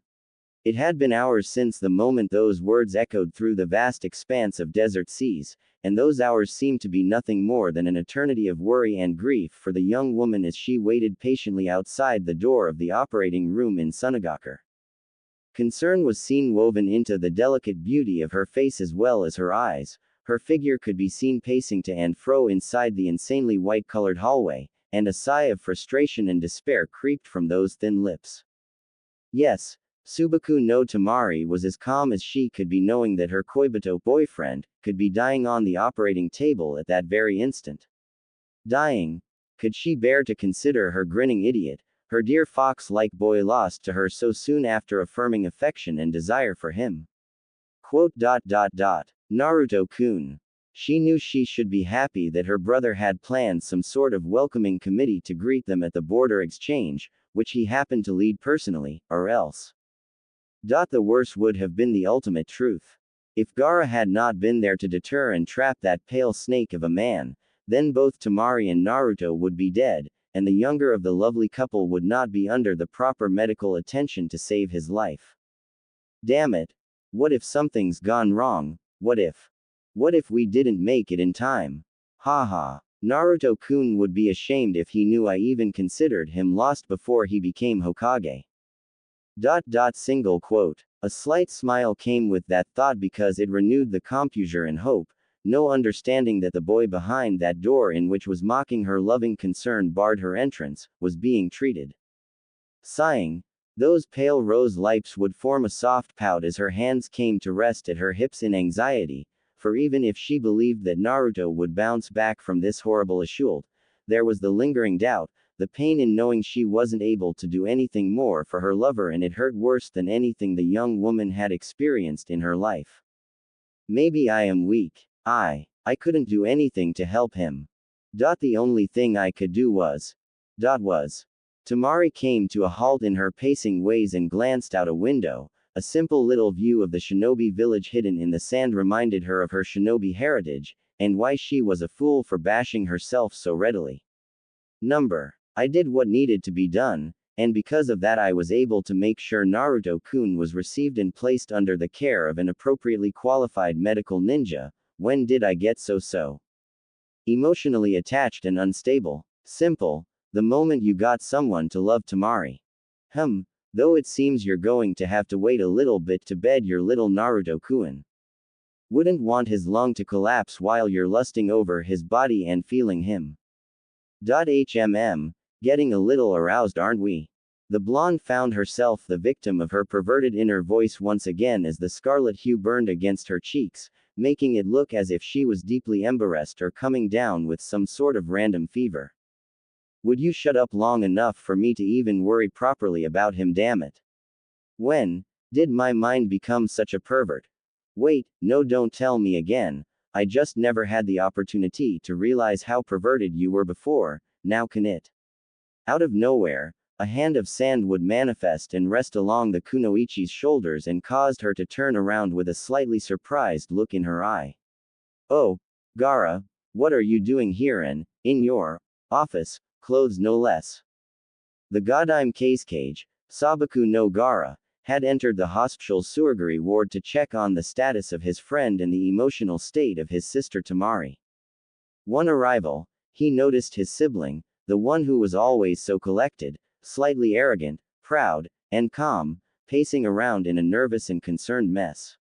He, having just started to feel the variety of impulses that others called emotions, felt a deep sadness within his somewhat less demented form at this spectacle. It does seem Nei-chan's fallen for him. Perhaps Hokage-sama's wager will have a few unexpected terms following it. Perhaps he should get her admission. From a distance, the youngest of Suna's finest would create a rather comforting arm of sand, sending it to plant its hand along his sister's shoulder. It was almost worth smirling over in that demented manner that showed Gaara was in a rather pleased mood. However, with the fact she was unaware of his presence until that little gesture, even he knew when to be more respectful than usual. Single quote. What's wrong with my work clothes? In all honesty, Gaara believed he was utilizing those intersumments of comfortable footies to their extreme as he blinked softly, those aquamarine hues staring blankly at his eldest sibling. Is there something wrong with these clothes, Temari?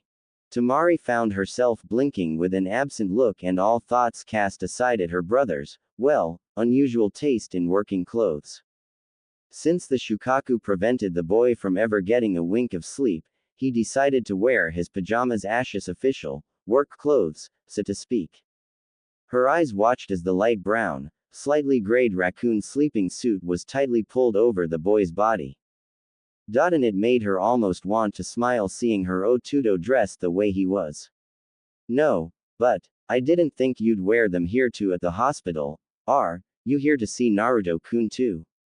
When he nodded, a slight relief washed over her somewhat since now she wouldn't be alone waiting for them to let her in. And yet, the thought of Naruto being greeted when he came to by anyone else, even if they were with her, was unsettling to her nerves. While the two were engaged, the medic Nin who was supervising the operation on Naruto's heart and lung opened the door to the boy's room with a rather pleasant, yet serious tone expected from the resident of the hard-ridden land. Excuse me, Keisuke-sama, Temari-sama, but the boy's surgery was a success and he should be coming to any minute along with the rapid regeneration of his guest. Earlier when the pair had brought the boy to him, yes, this medic Nin was a guy, it seemed the boy should have been dead on the arrival. However, it being explained that a demonic presence resided in the boy as well like his leader, it was more than plausible to give proper medical procedure. Even with the recuperative abilities this one has, it might be wise to hold your voices hum.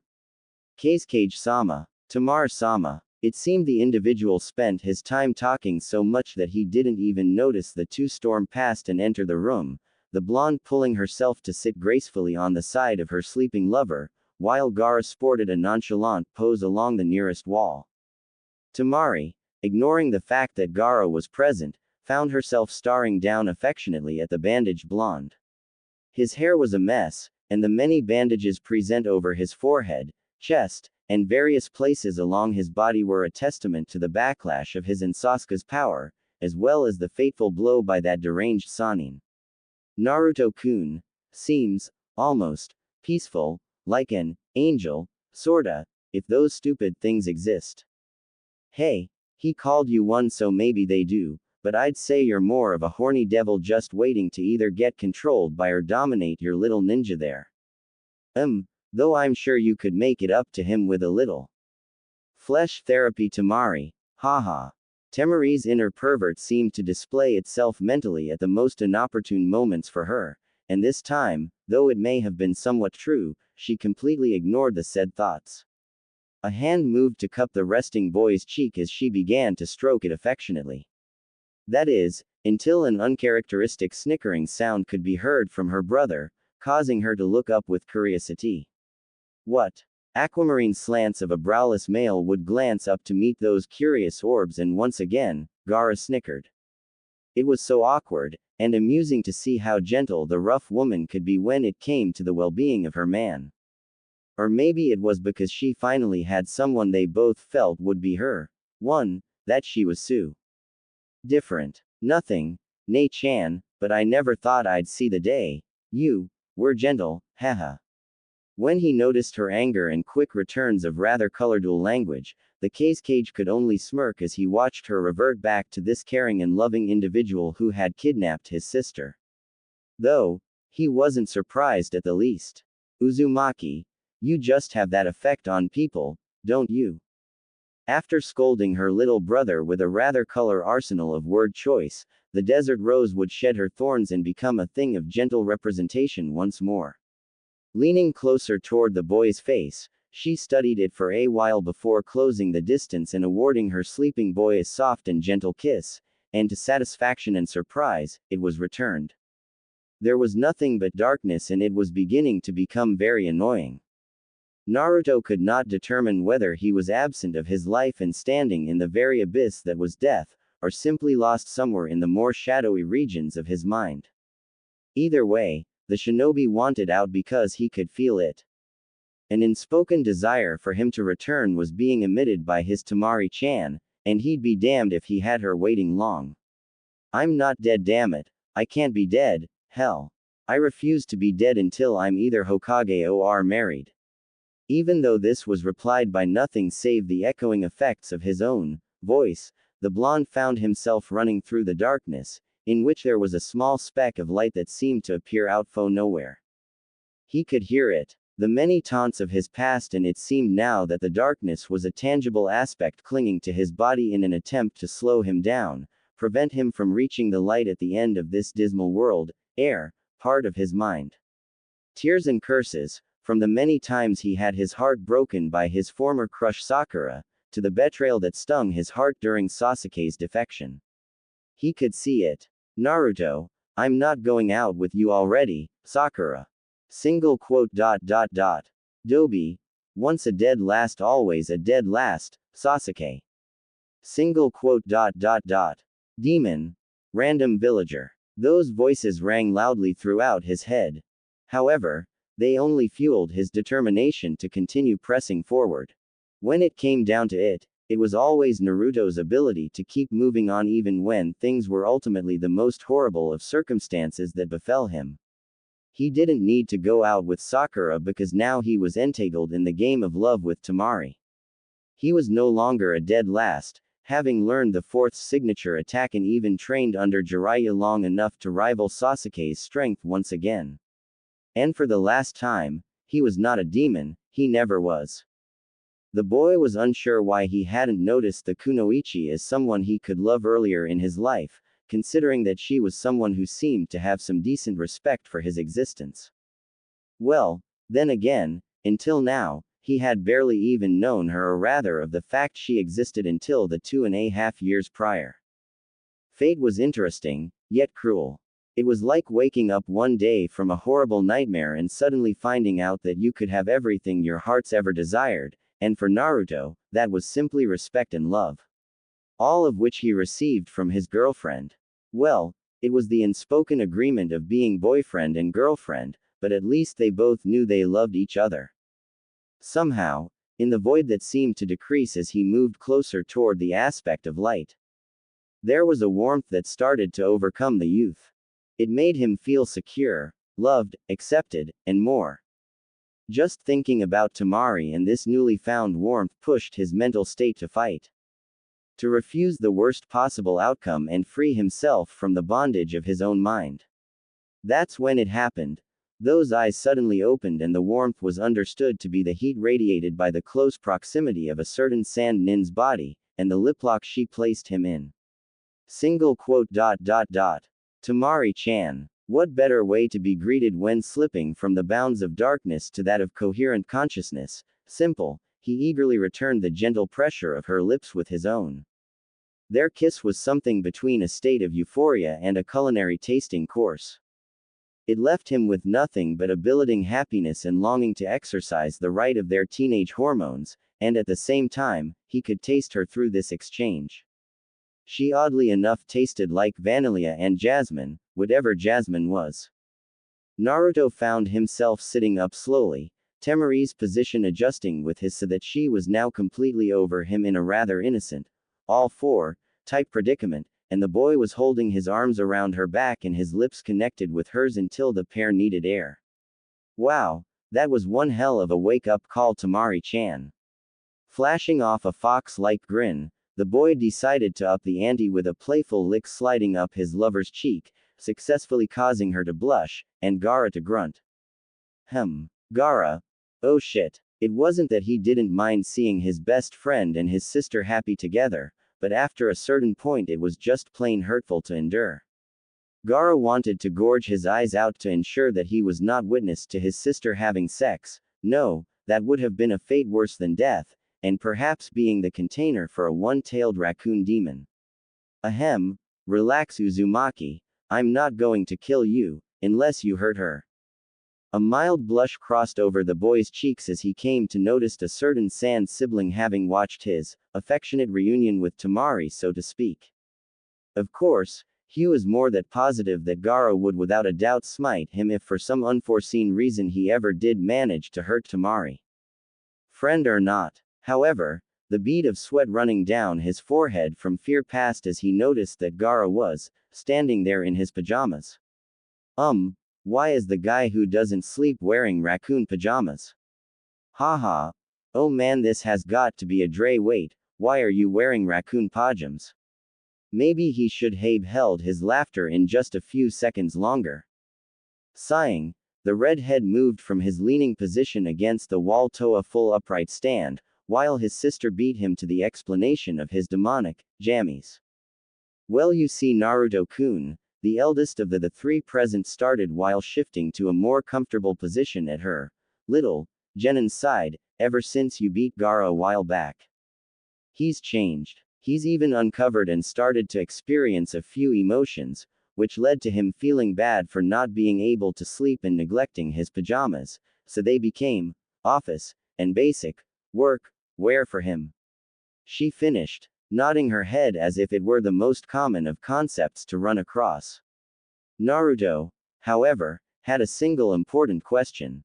You mean, nobody says anything about them?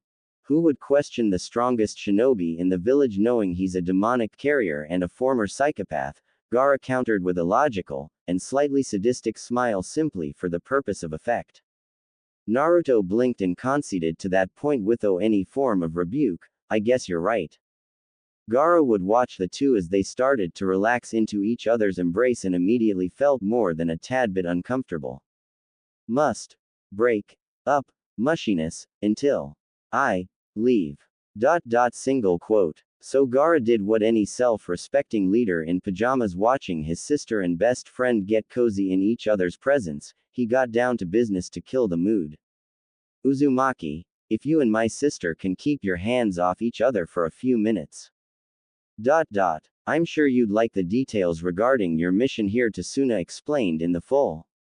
Watching with a successful smile as the Temari pouted and moved to stand against the wall and the younger blonde's adnition fixed on him, it was good to allow the atmosphere change from lovey-dovey to that of a more serious nature. It caused the cage to form something along the lines of smile as he witnessed his handiwork in progress. Naruto blinked, uttering a slight, sure, while Temari's gaze lingered on her brother long enough for him to understand that he had about 5 minutes before she'd have to threaten him with cooking his own dinner. And everyone knows former psychopaths can't cook without their sisters. That caused the rather composed redhead to shiver. Well, foremost, this is a trip between friends, Uzumaki. Something to pay you back for helping me realize I was going about life in the wrong manner. And yes, I can speak whole sentences when I feel like it. Quote. Taking an appropriate pause to watch the amazed boy, those eyes would rest slightly on the flushed figure of the grinning teen.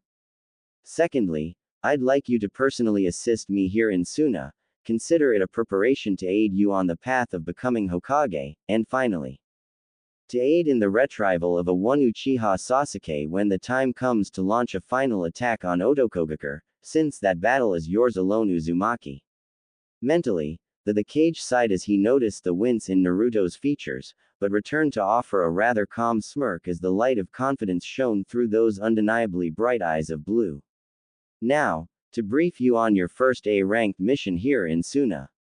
Somehow, Temari felt that the boy's initial mission in the realm of Wind Country wouldn't actually be an officially classed mission, but rather something her brother conceived to keep him from dwelling on the near victory he held in retrieving his former teammate. Depending on whether or not Gaara is helpful, I'll have to make his favorite food tonight. The young woman was currently leaning against the nearest wall from the hospital bed, since her cuddling and kissing with the leaf nin was unsettling to her Ototo. Well, Gaara, what is Naruto-kun's A-ranked mission? Meanwhile, when a certain individual heard that he was being given an A-ranked mission this early in his arrival to Suna, he wanted to leap to the high heavens themselves. However, Naruto managed to restrain himself long enough to glance toward the current cage and make a formal inquiry as to his assignment. Yeah, so what is it, Gaara? Quote. You are to take Sabaku no Temari out on a date tonight. Also, while you are staying here in Suna, you will be living with my siblings and I, so please you too, if for some god-forsaken reason you can't keep your hormones in check, try to at least warn me. The two blondes were overcome by a scarlet tone gracing both their cheeks at this particular insinuation that they may lose themselves to more adult urges, in speechless wonder. Did Gaara just set them up, or was this purely an innocent mission of some kind? Well, in either case, neither had the opportunity to thank the redhead as a swirl of sand would appear and vanish, taking with it the body of a certain Sabaku no Gaara. Naruto, being the first to recover from this rather blunt statement, attached his signature grin while observing the opposing blonde against the wall. Since I've never really been to Suna before, Temari-chan, Where do you want to go for our date? There was no hesitation in the midst of her reply, I detest fancy restaurants. So long as you mean well and we can have a good time without being formal, I'll be happy, Naruto-kun. There's enough formality being liaison between our two villages that I feel I could drown under. Quote. It was indeed a rarity for the said woman to discard her own mask, having been raised as a battle-hardened attribute of war, but the playful wink shot towards the otherwise jovial boy was a testament to her trust in letting him see her for who she truly was. So long as he didn't tell the whole world. And if you do a good job, Naruto-kun, I may be nice enough to let you share my room with me tonight. Naruto could only manage a simple blush and hold the perverted thoughts would have normally entered a hormone-raging teenager. However, it seemed he managed to institute some form of control. Hi, Temari-chan. Meanwhile, across the scorching desert sands and nestled within the plentiful forests that created the natural beauty of Fire Country, news of Orochimaru's and the defective Uchiha's attempt on Naruto's life happened to reach the ears of a rather aggravated Hokage. To be kind, she was undeniably pissed. Tsunade would stare at the messenger from Suna with the workings of what she knew would be nothing short of a migraine, and there was no sake in her line of sight either. Quote. I've heard enough, thank you, and give my regards to Keisuke-sama. Quote. Once the said messenger took her leave, the Godime took the only chance for relief she could, calling on a truly unsuspecting Anbu guard to enter her office, only to issue a rather stress-relieving punch aimed carefully for the man's nose.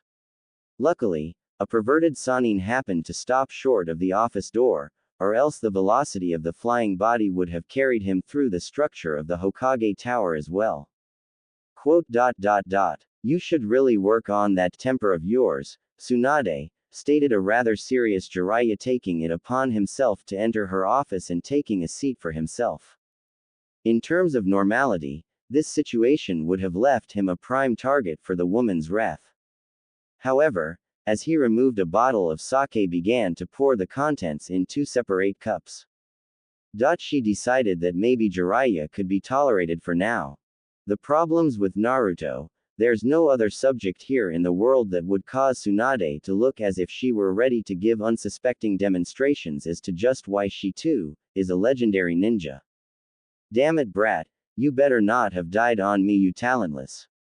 Taking his cup in thought, the male's thoughts were interrupted by a rather agitated voice, and it seemed that perhaps his theory was proven correct in less than a second of existence.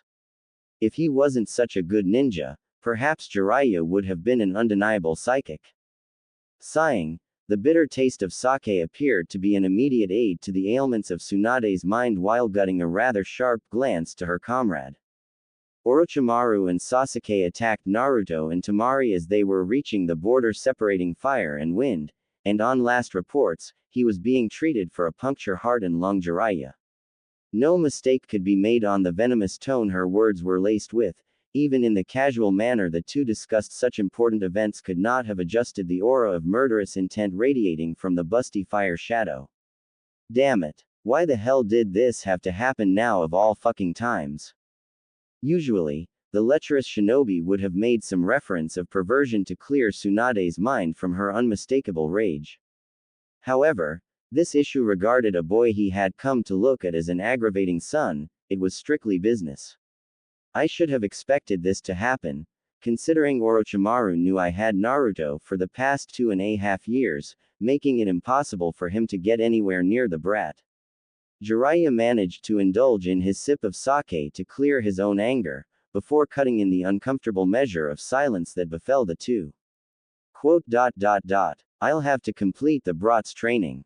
This immediately stirred the rather irritable woman into a state of surprise, having been unsuspecting to that particular comment. What exactly are you getting at, Jiraiya? Naruto's training is incomplete, and not to mention, both of us have some unfinished business to attend to with our former companions. His at least has the hope of being saved, but Orochimaru is my responsibility, Tsunade. I let him escape when I had the chance to end it those many years ago. To say she was shocked would be more of an understatement to the word astonished. However, the words were regrettably true enough. Pouring another cup of sake for her consumption, it seemed her headache would only compound after the events of this conversation. Don't die, Jiraiya. Sometimes, that the only way to win, Tsunade. Allowing his eyes to raise in an attempt to read her expression, the only thing he noticed was the still concern floating through Ryubi crests of a perfect balance. It was time to go, before an explanation was in order, and in the time it took for his figure to blend with the shadows of Konoha. Tsunade had come to dwell on those final words. Damn, my head hurts. About this time, Naruto was being introduced to his new living arrangements for the next year or so. Temari, latched onto his arm with a rather uncharacteristic smile splattered across her face, was leading him through the home of the Suna trio. Kankuro could be seen readjusting the make of his many puppets and that curious amount of face paint in front of a rather large mirror while Gaara was reviewing some paperwork on the couch. To say the boy was surprised with the grandeur of their tower-esque home and socially acceptable furniture would be a minor detail in the only thought that mattered. This made his minute apartment appear through comparison, the shabbiest of compounds in the whole region. And this, Naruto-kun, interjected a wrath-alluring voice as Temari dragged him through a hallway, stopping in front of a set of 3 doors, as Kankuro's room indicated by the puppet guarding the door, Gaara's by the note saying, "Must repent for pajamas," and mine with tea lavender door, which, depending on the results of our date, you might be sharing with me tonight. The moment she felt him tense, a glance was cut across to survey his appearance with the utmost satisfaction. Naruto was indeed blushing. He's so easy to mess with. About this time it was safe to assume a certain Leaf Nin was surely imagining the possibilities of that statement. Now, at the moment, Naruto could have simply given in to this slight tease without attempting to gain some upper hand, or he could have tried something, anything, to make this more favorable in his appearance. Luckily, there was a useful perverted demon locked away in his body to offer suggestions. Not that he needed them, no. Well, Kit, how about using a little charm? Maybe some affectionate action. Arm her waist. Stop your standing there and show you're supple, little vixen, you're just lusting for her as well. Damn it, Kit, be a man. As much as the Kyuubi hated to admit, it was fun giving the boy needed advice from time to time. Especially when the kid utilizes the said suggestions and adds a bit of his own flair, but then again, he had been traveling with the world's greatest perverted being for a period of time too. With a fox-like smirk in play, Naruto managed to use his non-latched arm to slide comfortably around Temari's waist as in reference to the Kyuubi's advice, and a certain book a relatively slow, perverted Sanin forced him to partially review his training. Effectively pulling her into his embrace, the younger teen would tilt his head with a minor level of degree against the woman's neck, where a small line of simple kisses could be followed downward. Well, Temari-chan, being at the hospital was any indication of how it is to wake up to you being in my bed, then, that's an experience I'd love to share with you again. The moment his eyes scanned over her blushing appearance, he understood immediately that his move was the most effective. Temari, on the other hand, was convinced she had obtained the upper hand in their rather quick relationship with that little tease, at least until Naruto decided to rebound. Her body was locked and her mind froze the instant he pulled her close. The furious scarlet hue covering her figure accented the beauty of her natural skin tone, and the blissful shivers that were floating through her spine were a testament to Naruto's actions having his desired effect. Duh. That was unexpected, but I get what I want. Naruto-kun. It felt damn good, didn't it, Temari? Being held close, having your neck kissed, and having been told he likes waking up to see, and we're going to imply, feel you when he wakes up. Maybe you should start practicing lying on your back. At that particular insuation from her rather perverted thoughts, the kunoichi found herself wishing that her inner voice was something of a tangible nature, so she could strangle it. This was now a provocative war for dominance in the department of sexuality, and she'd be damned if Naruto won. Gomen, Naruto-kun, that felt good, but I can do much better. See circa. Comes on in, Naruto-kun. Luring him with an unusually faint and stuttering voice, the sand-haired woman waited until his embrace was released before turning around and pinning her, little, Genin against the door to her room. Did you really think I was just going to let you have the final say, Naruto-kun? Flashing a playful wink, the goddess-like figure found herself leaning her upper body roughly against his chest. Her rear end protruding rather far into the air while two legs seemed to entrap those of her target underneath. Naruto was now the undeniable prisoner of a rather determined young woman to keep the line of sexual tease in her favor. Oh come on, are you frightened Naruto-kun? Hold me. Grinning with the touch of mischief, Temari captured the surprised boy in a rather passionate liplock. About the same time, an unsuspecting Kankuro decided he needed to obtain some innocent makeup, face paint from his room, only to have the sight of his older sister's ass shoved high into the air where his eyes were fixated on in horror. My eyes. Oh God, it burns. Stop. Stop. Ignoring the rather tearful puppet specialist as he grabbed his eyes in blatant horror and attempted to retreat to whence he came, Naruto obediently complied with the teasing taunt common from his rather dominate lover. Gulp. Man. Temari-chan sure is. Feisty. Gulp. Slowly pulling his arms around her waistline in the midst of tasting the exchange of their lips, a sudden appearance of smoke left Naruto finding himself kissing a log. Nani. Meanwhile, Temari was sitting on the couch while flipping through the wondrous invention known as cable television. Simply because her expertise in the areas of love and boys were limited did not mean the woman was yet left from the circle of ultimate teasers. Hope you enjoyed Naruto-kun, she just happened to yell down the hallway as her replacement jutsu took effect, because that's all you're getting until after our date. Quote. Yes ma'am. Naruto found himself sitting within a kitchen, blushing proudly at even the slightest recall of the painfully enjoyable tease his Temari-chan put him through.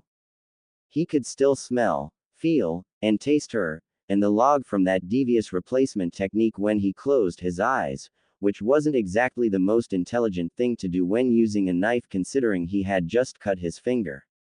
OWW. Kuso, that hurt. Sighing it was bad enough working his butt off, a few hours having passed since the ultimate tease fiasco, and now he was being teased by a formerly quiet Kyuubi. You're cooking. You ran through the desert with a pack of water and my chakra boosts all the to the border and back just to pick up some wildflowers, and you even got some decent clothing to wear. Not mention that little surprise, haha, either you're extremely whipped kid or you finally learned how to play the mating game with your vixen. At such a young age too, sniff. I'm proud, and I'm sure that Baka-sanin would be too.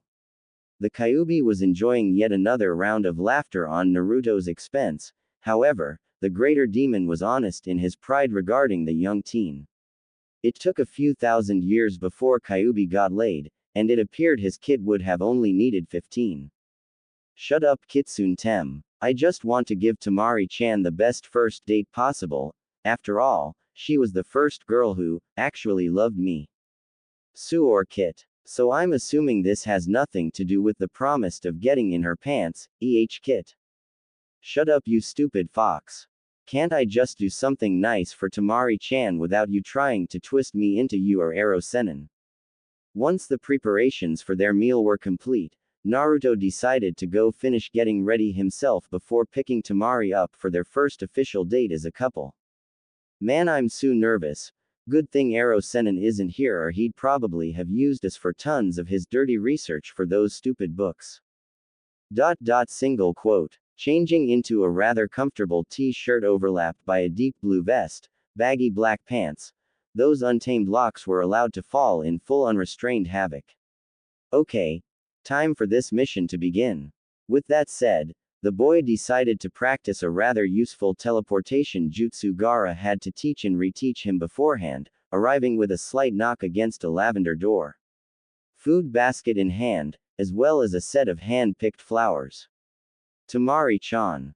The sight that he beheld the instant she opened the door is an image Naruto would have embedded into his memory for so long as he was alive and breathing.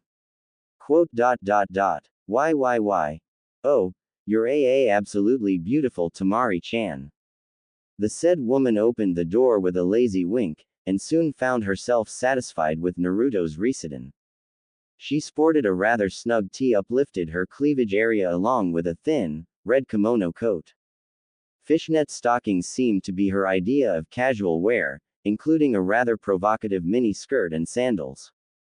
However, the most exotically striking thing about the young woman would have to be the absence of her pony pigtails, unsure as to which of the two they actually classify under, for the golden sand-toned strands as they were allowed to fall beautifully in a plain, straight manner. Pushing some of the liberated length of hair from her face, Temari was definitely letting the world see her beauty in all that it could be. Smirking at his compliment, Temari walked out of the door to join him as she noticed he was equipped with a basket for carrying food, and a bouquet of different assortments of flowers. The kind the kunoichi had only ever seen when she took the time during her free moments in the forests of Fire Country to explore and commit to memory. Those for her. Naruto grinned in response to her captivation when her eyes noticed the flowers he had picked out on his, impossible for anyone other than Naruto lunatic dash back to the border, and handed them outward for her to take. For you Temari-chan, I figured since soon as in the desert you don't have few, if any, flowers. So I ran all the way back to Fire Country the border and with Kyuubi's help found and picked some of the best flowers we have to offer. I hoped you might have liked them since I decided to ask Gaara and Kankuro about a few of your interests and they told me botany, so yeah. Now you have pretty flowers, and some specimens to study. The boy blinked softly, with the faintest of hopes that he managed to do something correct and worthwhile for the beauty that stood opposite of him. Do you like? He ran all the way back, through the desert, asked my brothers about my interests. Just to pick some flowers to give to me and the fact I interested in botany. To say the very least, Temari was indeed touched deeply that on their first date the shinobi would go through so much trouble just to provide a nice gesture of affection for her. He went to retrieve something so simplistic, and yet so very precious to her as wild flowers in the outlying forests resting on the border of their two countries. Despite the danger of sound watching his every movements no less. I love them, Naruto-kun. Thank you. Reaching to take the said assortment of love, she retreated back into her room to place them in a watered container so as to survive the night. On her return, a warmth could be felt radiating from her angelic figure. You didn't have to. Naruto, however, decided to cut her off there and shake his head. I know Temari-chan, but I wanted to, besides, I even cooked us dinner. He grinned holding up the basket of various foods he had prepared, considering his previous culinary masterpiece was devoured by the greedy hunger of two of his friends, a dog, and Kiba's sister. Taking her hand with his free one, those eyes would glance up as he spoke. Complete the seals with me. As she nodded in a flushed manner, the two found themselves the result of a completed teleportation jutsu shared, whisked away into Suna night. Naruto-kun. Once again the number one maverick ninja had managed to obtain a surprising upper hand, shocking the usually open kunoichi. Once the teleportation was complete, their bodies manifesting in the physical once more. Those eyes understood only that she was loving every second of this date so far. The instant Temari decided to open her eyes she was greeted by a moonlit sky mingled with a plethora of brightly shimmering stars, not a single cloud in sight, as a gentle breeze whistled lowly, pushing some of her unrestrained strands followed its course. A pool of crystal water reflected the luminous orb above as a faint balance of grass and sand could be noticed, along with the occasional sight of palm trees looming over her slender frame and that of her lover. But how? While I was making my way through the desert to go pick those flowers for you, Temari-chan, I got tired and decided to take a break. Lucky for me I just happened to find an oasis, huh? Either way, after I saw it Kyuubi told me that it would be like a different world if we came here at night.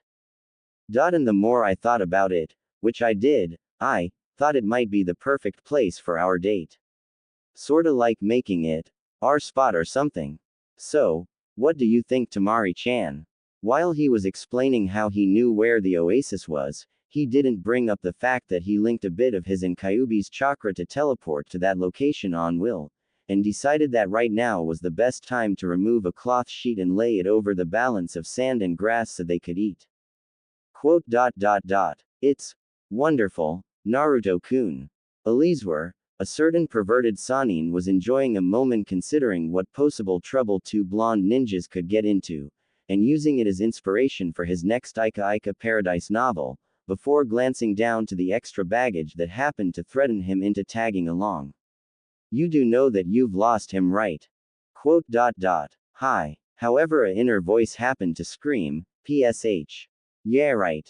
As time passed, both Naruto and Temari could be found in each other's arms, gazing at the sky longingly.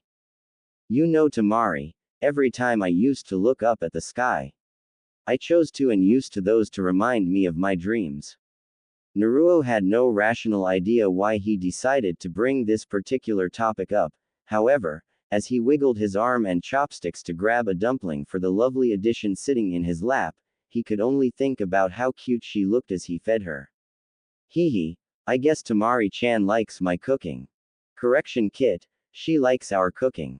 Shut up, you baka kitsune. I'm trying to enjoy my date. Harsh, Kit.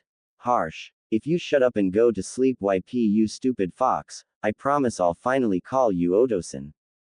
Deal, Kit. While this mental transaction was occurring, Temari was adjusting herself in the boy's lap while chewing on the dumpling she had been offered and fed. She heard that his cooking was something comparable to a good restaurant, eating out, but now she understood. It almost brought a tear to her eye with the complexity of flavor and savory taste. It was just a dumpling, for crying out loud. I think Naruto-kun's going to be making the dinner for the next year or so, hee. It was about that time she finished the dumpling and decided to draw her attention to the many glittering celestial bodies that occupied the sky and smile. Tabo Hokage is definitely one of them, so what's your second dream, Naruto-kun?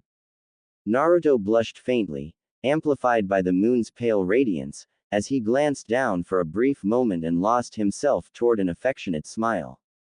To love someone and be loved by someone, and with that said and noted, the grinning teen decided to steal a quick kiss, but found it to be of a more lingering passion than he previously intended.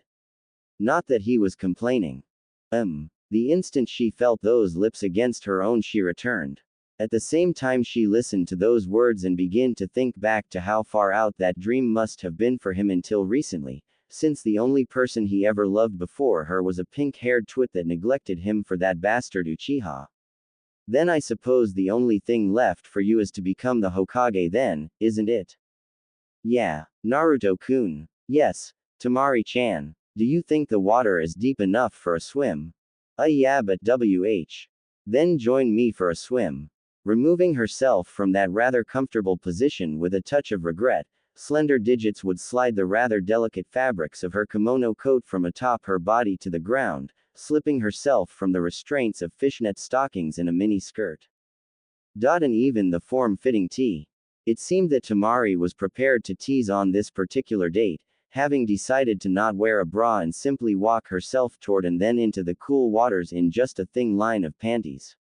Well, are you coming, Naruto-kun? How could he refuse? Following the examly set for him, Naruto removed all but his boxers and entered the waters as well. Something about this seemed so awkward in his mind, like something the old pervert back home would just die to peep at, and yet, something about it felt so natural, knowing this moment was being shared with a certain someone. Temari-chan, thank you, for being someone who could love me, and in return, someone I could love. It took a moment for him to realize he was staring at the said woman. At last, it took her voice to draw him from such a stare. See something you like, Naruto-kun? Nah, I do see someone I love though. That was so corny, Naruto-kun, sweet, but corny. It still made you blush.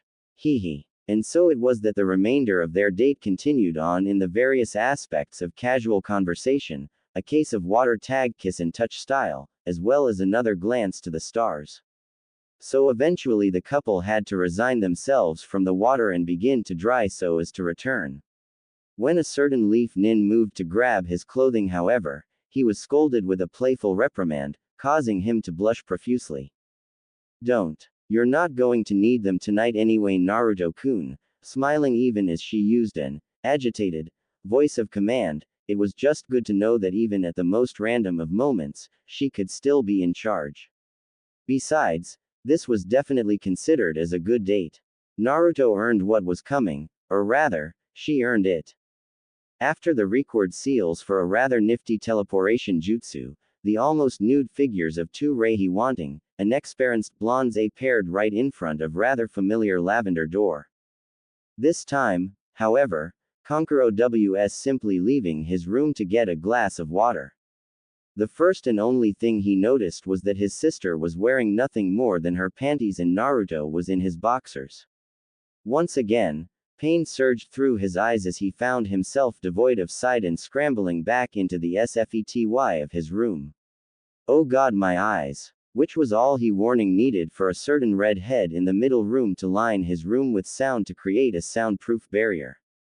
Moving on. As the couple entered Temari's room, the woman just so happened to close and lock the door to ensure they were allowed their rightful privacy.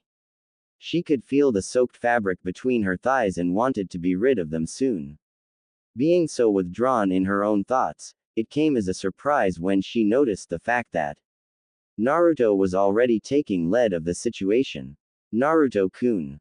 It appeared that while Temari was closing up and thinking, Naruto had reviewed her body with a growing desire to do something. Supple breasts highlighted by erected nipples, a smooth and softly toned stomach accented with lovely curves, undeniably captivating hips attached to beautiful legs.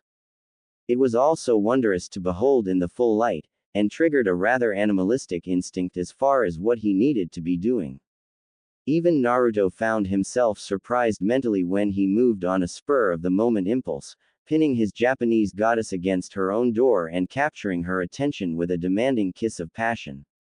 Curiously, those hands found themselves sliding down her sides to rest right above the hip. All the while he understood only two things: she was responding to his kiss, and there was beginning to be a rather hard area growing in his pants again. It didn't take long for the genin to follow up on his actions, discontinuing the kiss with a rather disappointed touch in his heart. But when his tongue began to slide those thin, curved lips down the length of Temari's neck, everything felt right again. Oh God, I have no idea what I'm doing. It's like, I know what to do. But I've never done this before. It's like I have an instinct or something. Wait, why the hell am I thinking about this? After this night, when given any particular thought about it, Naruto would come to discover that this was instinct. Fox-like being represented in a rather humanish manner.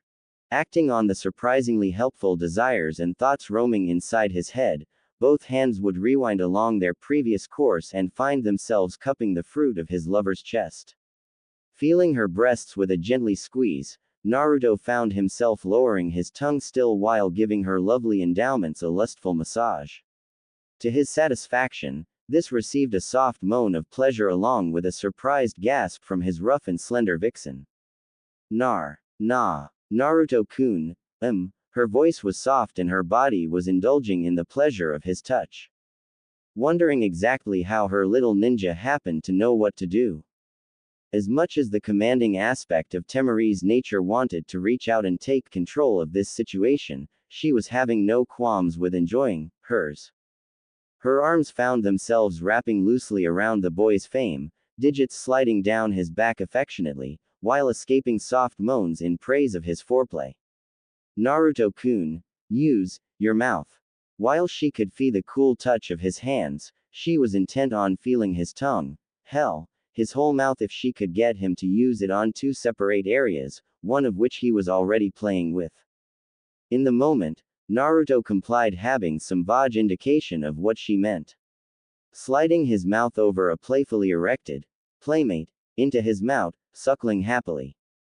Lingering on this delightful experience for a minute or so, the unruly mess of hair could be seen traveling down the lines of Temari's body. Deeper and slower breaths, squeaking moans, and the urge to do more came to mind, at least, until his momentum was halted by an aggravating article of clothing. Temari's hands moved down slowly, almost trembling as she guided his own to lower that last piece of clothing. The only thing Naruto understood after that was the fact his face was being pushed rather forcefully into a rather private area, tasting a rather unique moisture for the first time in his life. Oddly enough, he didn't mind, and found himself egged on by the screaming voice of a horny teenage woman saying, "Lick. Lick. Lick. Naruto-kun lick." And so, obviously he moved to continue pleasing, allowing his tongue to roam freely and her body to weaken under the pleasure of this one, going down, on her. After a period of time, his knees gave out and Temari found herself falling, knocking the boy down as she forced him into a rather passionate kiss between the haggard breathing, and sweat dripping from her pleased body. But that wasn't all. Ashitaru, Naruto-kun, I love you, too. Temari-chan. With the exclamation of their love complete, the raw anxious Temari found herself literally ripping the boy's boulders from his body and positioning herself to ride his rather large ninja for the remainder of the night. Of course, there was a moment of adjusting and blood flow, she was still a virgin, you know.